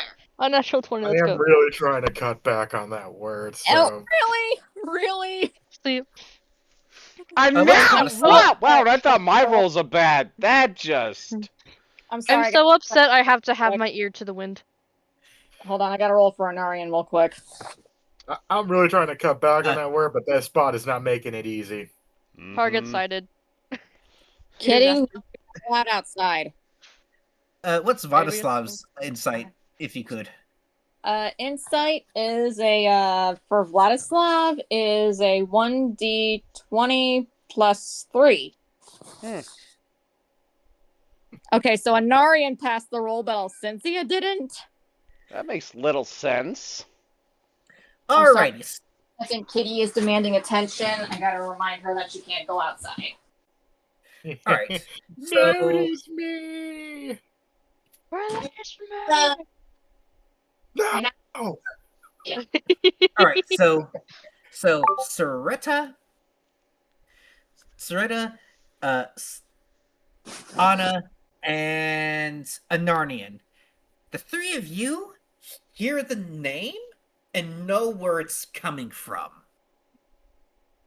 So for Anna, you realize that is the name of... That is the... Oh, who is that for? Beatricia? And just a note, I rolled for Irina as well. I just realized I forgot to roll for her. Alright, so Got a 19. Irina, Anna, and Ceretta. The three of you And know... Anarian. Oh, and Anarian. The four of you know not only the name that she had said, but you all know but the three of you, save for Irina, until Anna explains to her who Beatricia is, knows not only the name, but the context of that name. Remind me who that is again? That is... Beatricia is your many times great-grandmother, who is descended from who was the daughter of Anastrasya Karolova, aka the bride right in front of you. Frustration. Oh boy. That also Anna remembers or do we have to do a history check? And Beatricia married into the Lazarescu family. I mean, well, like Anna's like thinking to herself, this is a bad time to remember the fact that that mom and dad said I looked exactly like great grandmother. Oh boy, this is like her internal monologue. Like, ah, shit, I didn't put on makeup or anything.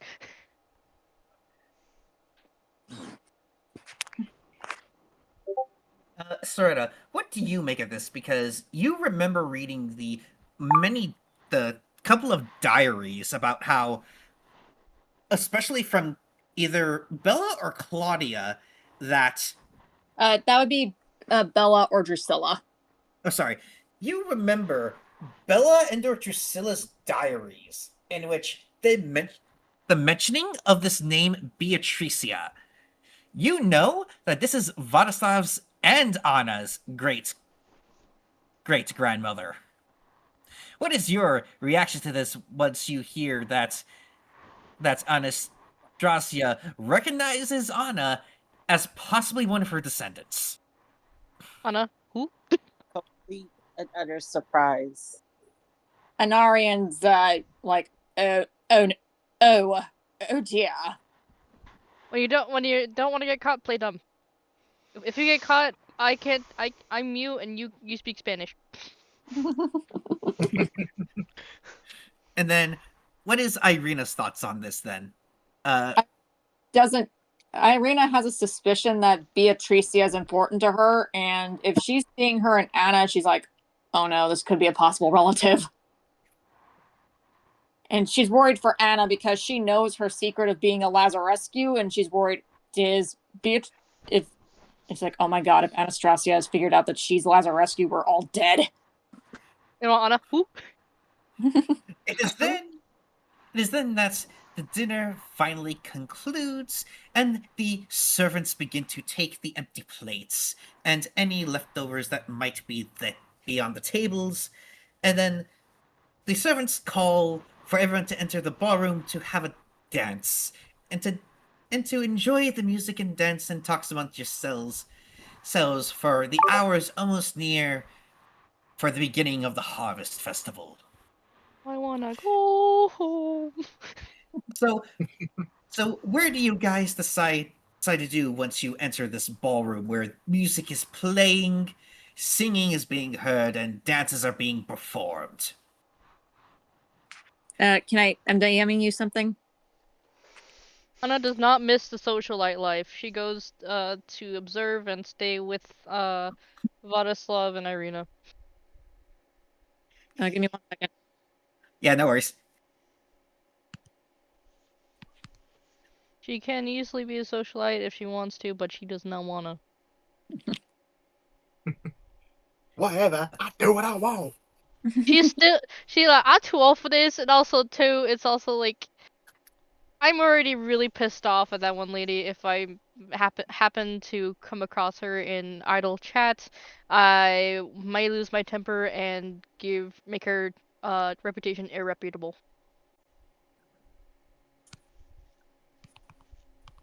Okay. Okay. Just a note, the singer is it's in this moment when everyone's gathered into the ballroom, specifically after Irina enters, that Strahd whispers in the ear of the singer, and she of course nods, and it's in this moment that the singer starts to sing a interesting number, and in which I will perform right here and now, and I'm singing it just so we don't get copyrighted. Mm-hmm. You could sing like a couple of verses, then we can get to everyone else. Okay, so I'm gonna sing the first verse, and I'm gonna sing the first verse and the chorus. That's it, okay? Okay. The opera. Come into these arms again and lay your body down. The rhythm of this trembling heart is beating like a drum. It beats for you, it bleeds for you, it knows not how it sounds. For it is the drum of drums, it is the song of songs. Once I had the rarest rose that ever deigned to bloom. Cruel winter chilled the bud and stole my flower too soon. Oh, loneliness, oh, hopelessness, to search the ends of time. For there is no greater love in all the world than mine. Love still falls the rain.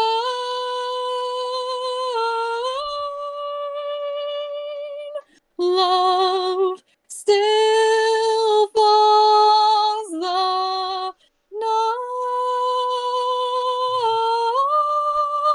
Be mine forever. Be mine forever. Be mine forever. Be mine forever. Be mine forever.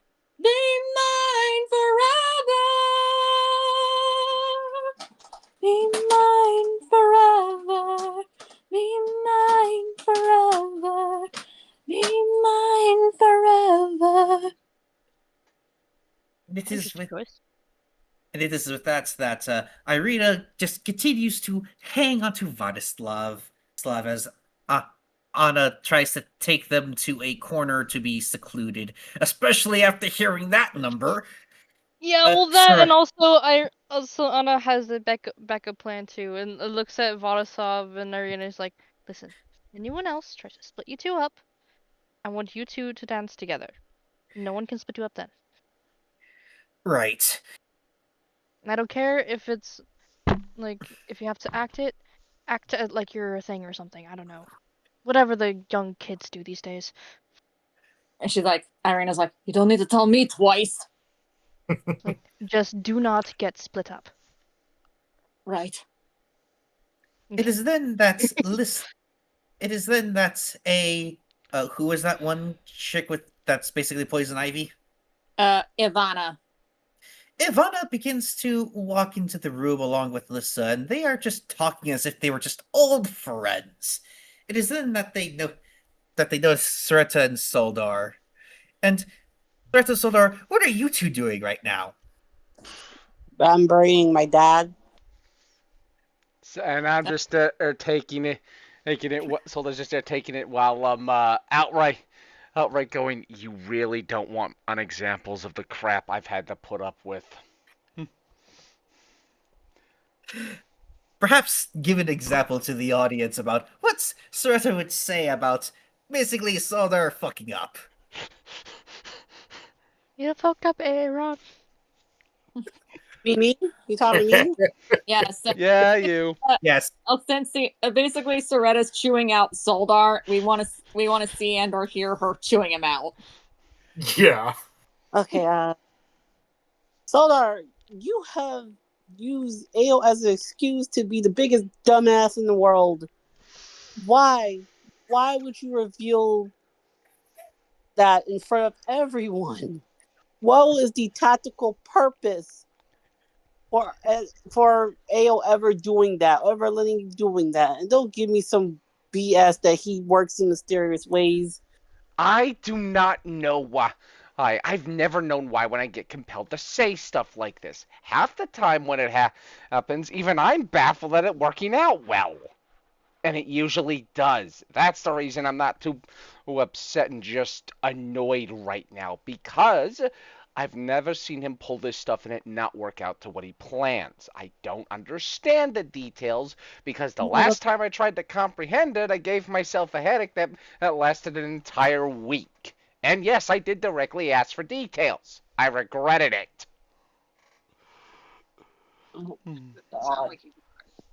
At least with my patron, she knows better than to.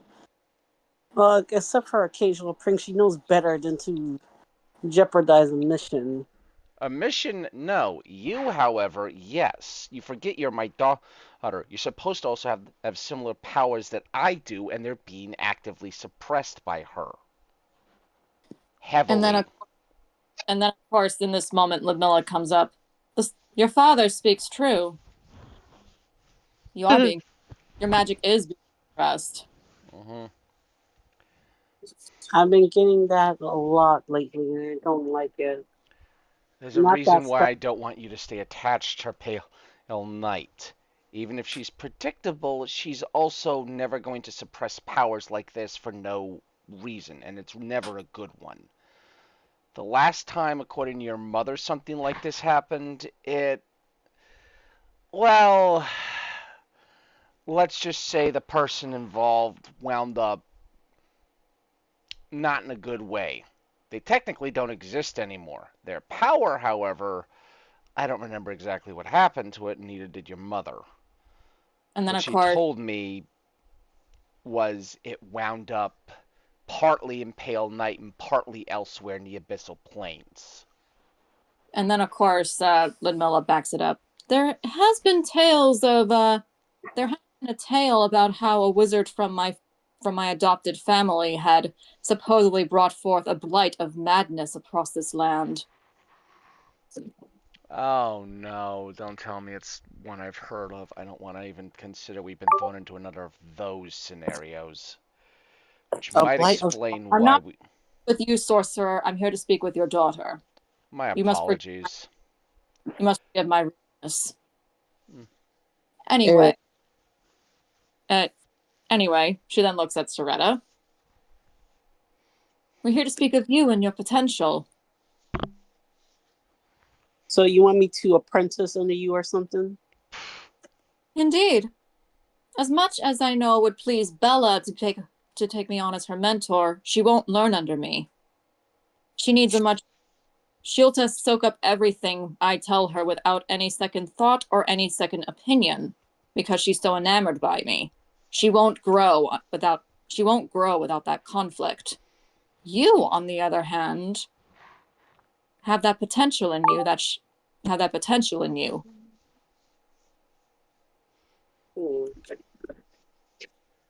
You can. If I were to consider this offer, what does it benefit me? What can I learn from you that I haven't already learned from my clan? Well, the ability to control your true power that's currently being suppressed. Unfortunately, there is that contract. That contract, while you're bound to Pale Knight, is inevitably going to start causing physical alterations the longer you are bound to her. Which is the other reason why I wanted to try and get her out of it, because I know of a few ways with Ao's help to do it easily. It's just timing doesn't help, because being here is already bad enough. Well, I just happen to know a way to free her from that particular shackle. Oh? It's simple, really. Anastrasya may be in denial of it, but she actually has in fact done it. I'm sorry, say that again, because as I think you just said something that seems almost insane to me. Anastrasya has broken one of these contracts? No, she is bound to such a contract. But this contract allows her to grow under magic. Oh, that type of loosing, to where you bind someone under a different contract that doesn't constrain them nor force anything they might not want onto them they didn't know about. I think you can already guess, Miss Ceretta, whom I would rather you see as your patron. I have an idea of who. What of it? Bind yourself to him in magic, and not only will your power grow, it will also be focused instead of suppressed. Okay, fourth wall break. Do I know who this is? Knowing your butt, you probably do. She's speaking of Strahd. All right, yeah. But for your character to know, I want you to roll a history, or sorry, an insight. Right, I get a +2 for that, right? Yeah, I do. Give me a sec. Do you want Ceretta to roll an insight for that too? Yes, please. Okay, Ceretta, you're at a better advantage here because for you, insight is. Oh, I'm re-rolling that. By the way, go ahead. Insight I was gonna. well. I was gonna say that these rolls will have to be permanent. So, yeah. I knew it. For you, unfortunately for you, servant, you will not know. No. This bot keeps doing. It's only giving me one roll. Almost every other roll for almost everyone has been awful this time. I swear this bot's doing this on purpose. Well, mine's been okay. Roll 1d20 + 2, please. She got a 16. So, Ceretta, you immediately know who she's talking about. She is talking about her Lord Strahd von Zarevich.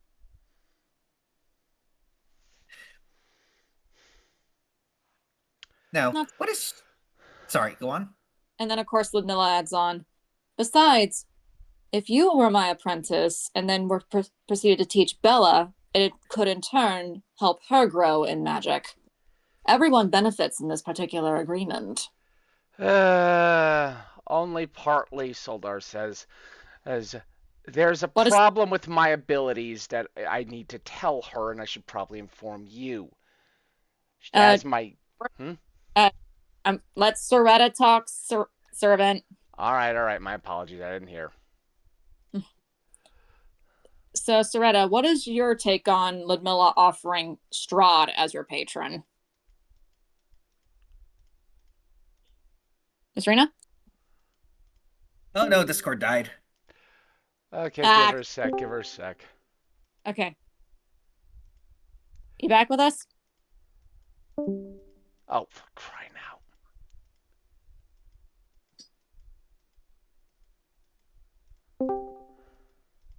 Are you okay? Are you okay, sweetie? Yeah, it's my. Can you hear me? Because it keeps cutting Yeah, out. we can hear you now. We Yeah. hear you. Okay, how much did you get of the conversation before your Discord decided to crap the bed? I got that she basically her asking me what do I think of this as Ceretta.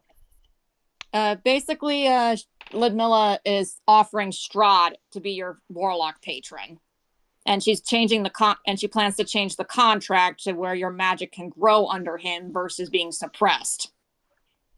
And she's also bringing up the benefit of how if she trains you as her apprentice, you in turn can train Bella as your own apprentice. So, and she's trying to make it as a all parties benefit from this deal kind of offer. All right. First of all, why in the seventh hell do I ever agree to have him as my patron? Second of all, he basically tried to mark me as his bride. There is no way in hell I would ever allow myself.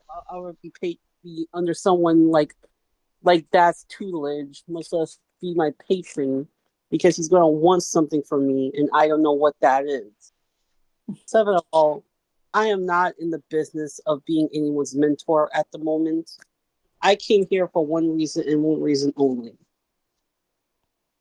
Yes, revenge. And to retrieve something that belongs to me. Ludmilla knows exactly what you're talking about, but unfortunately she's choosing to keep quiet about it. You don't notice this about her, but she is basically, you notice that she's hiding something, but you don't know exactly what. But Ludmilla's hiding it well under her expression. I see. I have no doubt that if you were to ask Lord Strahd for Escher's head, I'm sure that Strahd would let you take it. That loud has been proving troublesome. And Ceretta, I want you to roll a charisma saving throw. And you have to get past 18 to succeed. Okay, so for you, Ceretta, 1d20 plus 5.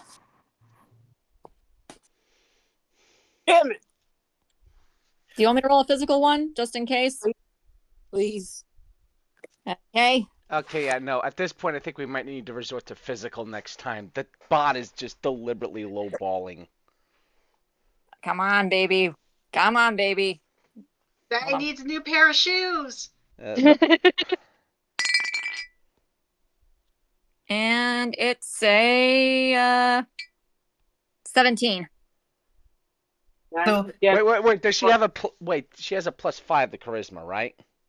Yes. That's 22.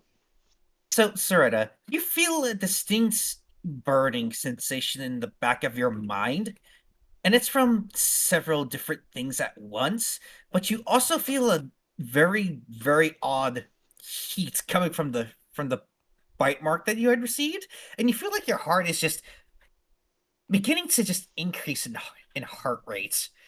But you manage to keep your cool and politely decline. But in the back of your mind, you knew something was off. All right. And at this point, Soldar rolling in. I'm gonna roll a physical, for this because clearly the bot wants to be a butt.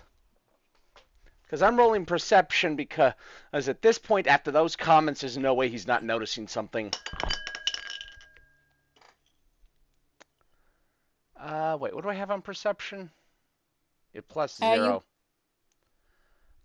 14. Do I notice anything about this, or am I just clueless again? You notice Ceretta perhaps might have an increased heart rate due to her breathing, but that's basically it. Ceretta, what are your thoughts on this, especially with these sensations you are feeling? She can basically tell it's likely Pale Knight kind of like warning her not to betray her, not to go against her contract with her. knowing that it will literally the damnation of her soul. So she basically ends and just decides to decline the offer. Plus, she doesn't particularly want to be under Strahd, as he tried to mark her without her consent, or try to claim her as one of his brides. All right. How does Ludmilla react to this? I see that they'll be needing some future convincing. But if you are in need of a patron that can help you that isn't connected to Strahd, there is a place in the Gaucus Mountains that might be of interest to you. Soldar, immediately hearing that, picks up and goes, again with those mountains. What is this place? An ancient temple. A If temple to who? Apparently, there are many different sources there are many different legends about this particular place. Some say that that ancient vestiges so great and terrible are locked up there, but others say that they are the children of Mother Night. Who's to say what's real and what isn't? But we do know that there is plenty of patrons of which to choose. All right. I'm gonna query the DM. Would Soldar know anything about the of this off the top of his head, or should I just roll a history check or something? Roll a history check, because the Thunder had mentioned these mountains before, but this is mainly for your memory to be jogged. Right. And you have to get above a 15. Oh, 17. Neat. So you remember Lathander mentioning these mountains, but it's highly recommended you keep this bit of information to yourself. Right, so don't mention that Lathander heard about him. Like, So, as I am a bit of a history buff sometimes myself, do you have is there anywhere in this castle or even in Barovia where I would be able to find more information, or is it kind of just up to talk and rumor right now? Unfortunately, any map trying to locate this temple has been conveniently destroyed, and it wasn't by my master. It was by decree of the first king of this place. Oh, great! That's even more insane. Does anyone at least have an idea how to get there so we can investigate this later? And then, of course, Rahadin. It isn't that Rahadin then comes in. You requested me, my lady Ludmilla? Yes, they're both Ceretta and Soldar interested about that place. The one where we at. There'll be a marked trail. You just need to look for symbols of a black raven. There is also a black raven and 21 star and 21 black stars. Just follow those symbols along the road, and you will find the path to the temple. Oh boy. If that is your desire. I feel like we're gonna have to investigate it anyway, knowing my fortunes, but thank you for that insight. But do beware. The children of Mother Night are not to be trifled with. I am aware. Have your wits about you. I appreciate the warning. I am sadly aware of just how vicious they can be. I will probably take the whole party with us to go, because I will not risk me or her, both of us, just going it alone for that. It's in that Rahadin cuts you off and looks at you and says, I was not speaking to you. My apologies, wizard. I was speaking to the warlock. Soldar immediately gets a glare and goes, I will inform you this, since you're not aware seemingly. She is also my daughter. I have lost her once. I will not again. If you address her, you address me also in such instances. Am I understood? So you're saying you're going to be a controlling father, not allowing his daughter to make her own mistakes and to learn from them? I'm going to be there when she does so I can catch her when she falls and help her get back up. I am not the type to be controlling. I've had a controlling grandfather and a deity before. So I know what that's like. If you say so. He then steps away. Don't you say so? Soldar then looks to Ceretta, goes, I apologize for that. I am still too stressed after dealing with Lathander. What? You broke up. Okay. Soldar then softly looks to Ceretta and goes, I apologize for acting like this. I am still too stressed after dealing with Lathander far too much. It's okay. Let's just get this night over with. I have a lot on my mind at the moment. I don't blame you. If what I heard is correct, she was implying Strahd would be a patron for you? Yes. Uh, I have no intentions to ever accepting her deal nor aligning myself with Strahd. Ludmilla, right before Rahadan walked off, Ludmilla's like, once you've reached the temple, meet back with me and we can consider, and then we might reconsider my offer. And then she went off with Rahadan. Okay, sorry. Continue. Sorry about that. All right then. Solda then and agrees and goes, we're probably going to have to inform the rest of the party about that mountain since that is one of the places we need to look in. I still don't know why I want Strahd and them aware of her, because this is getting confusing to me. It really is. I knew it should have been kept quiet, but I am confused. It's all right. Was I breaking up? No, we heard you. Okay. Oh wait, never mind. I heard you.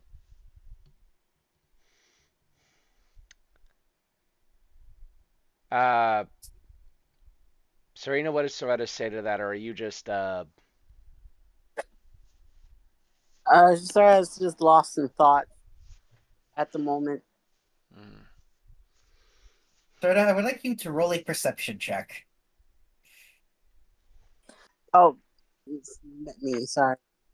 Okay, so for you, Ceretta, that is a 1d20 plus 0. So just a regular 1d20. I head off to bed. No worries, this is going to be the last bit. I got 10. So, you notice something in the purview of your eye, but when you fully look upon it, you see a woman who is covered in a black dress, but it has very much dark like almost like think of like poison ivy in terms of how the plants seem to want to be attached to her dress. And she is eyeing something in particular as she is talking with Lissa, but you can't figure out what it is. And with that, we shall end today's. Sharon Aurelius.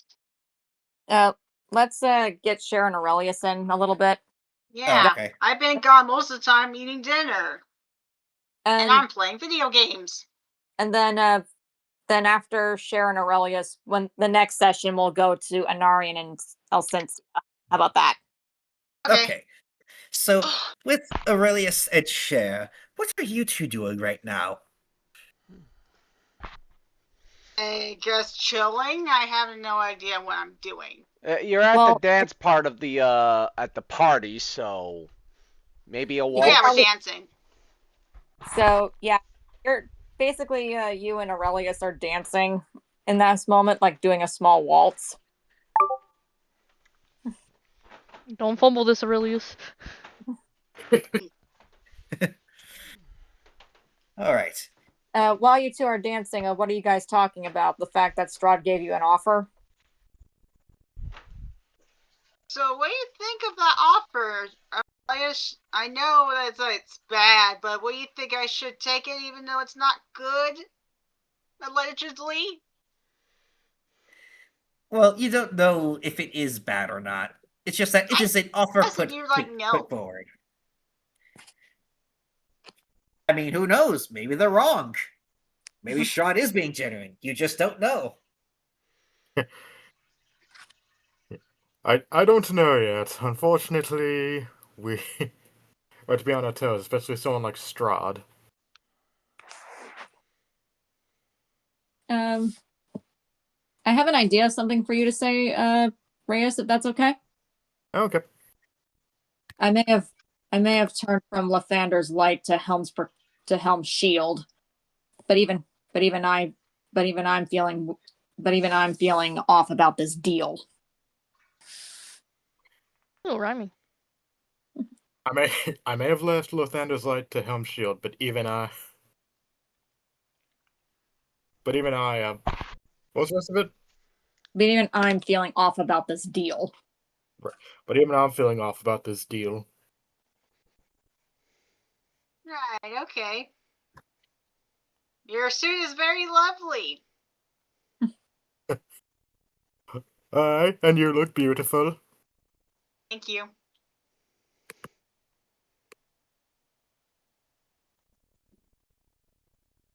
Wiggle, wiggle, wiggle, wiggle. You wiggle. Oh, it's Yeah, close just wiggle dance.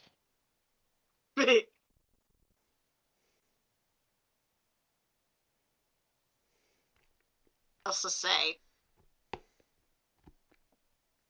I don't know. We weren't really given much to work with here. Yeah, because somebody had to talk through most of it. Sir yaps a lot, keeps his name. Sir yaps a lot. I really hope that's like canon, is that when he was the paladin, that was his name. Yeah, we'll talk about that after the session because that would make commentary. I'm not opposed to it. Yay! Yay! We get to nickname.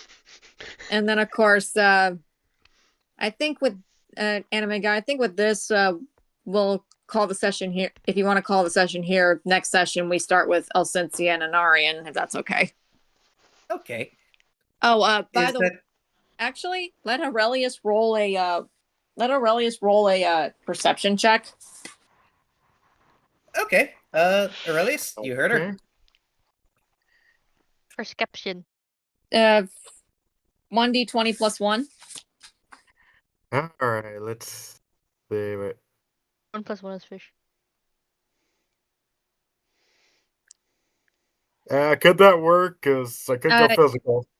I think we can make this work. Okay. It's out the corner of your eye, Aurelius. You see the same black dressed woman, and she's got this really, really long, tattered looking veil over her face.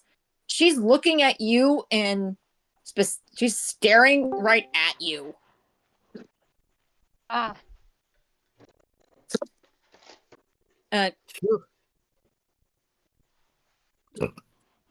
Curious. And Chelsea, you do not see this woman. You do not see this woman, but you feel that there's a chill right behind you. Let's see. Look at my face for a chill. Aurelius, do you ask her if she sees that? Oh, chill. Yeah. Do you see that?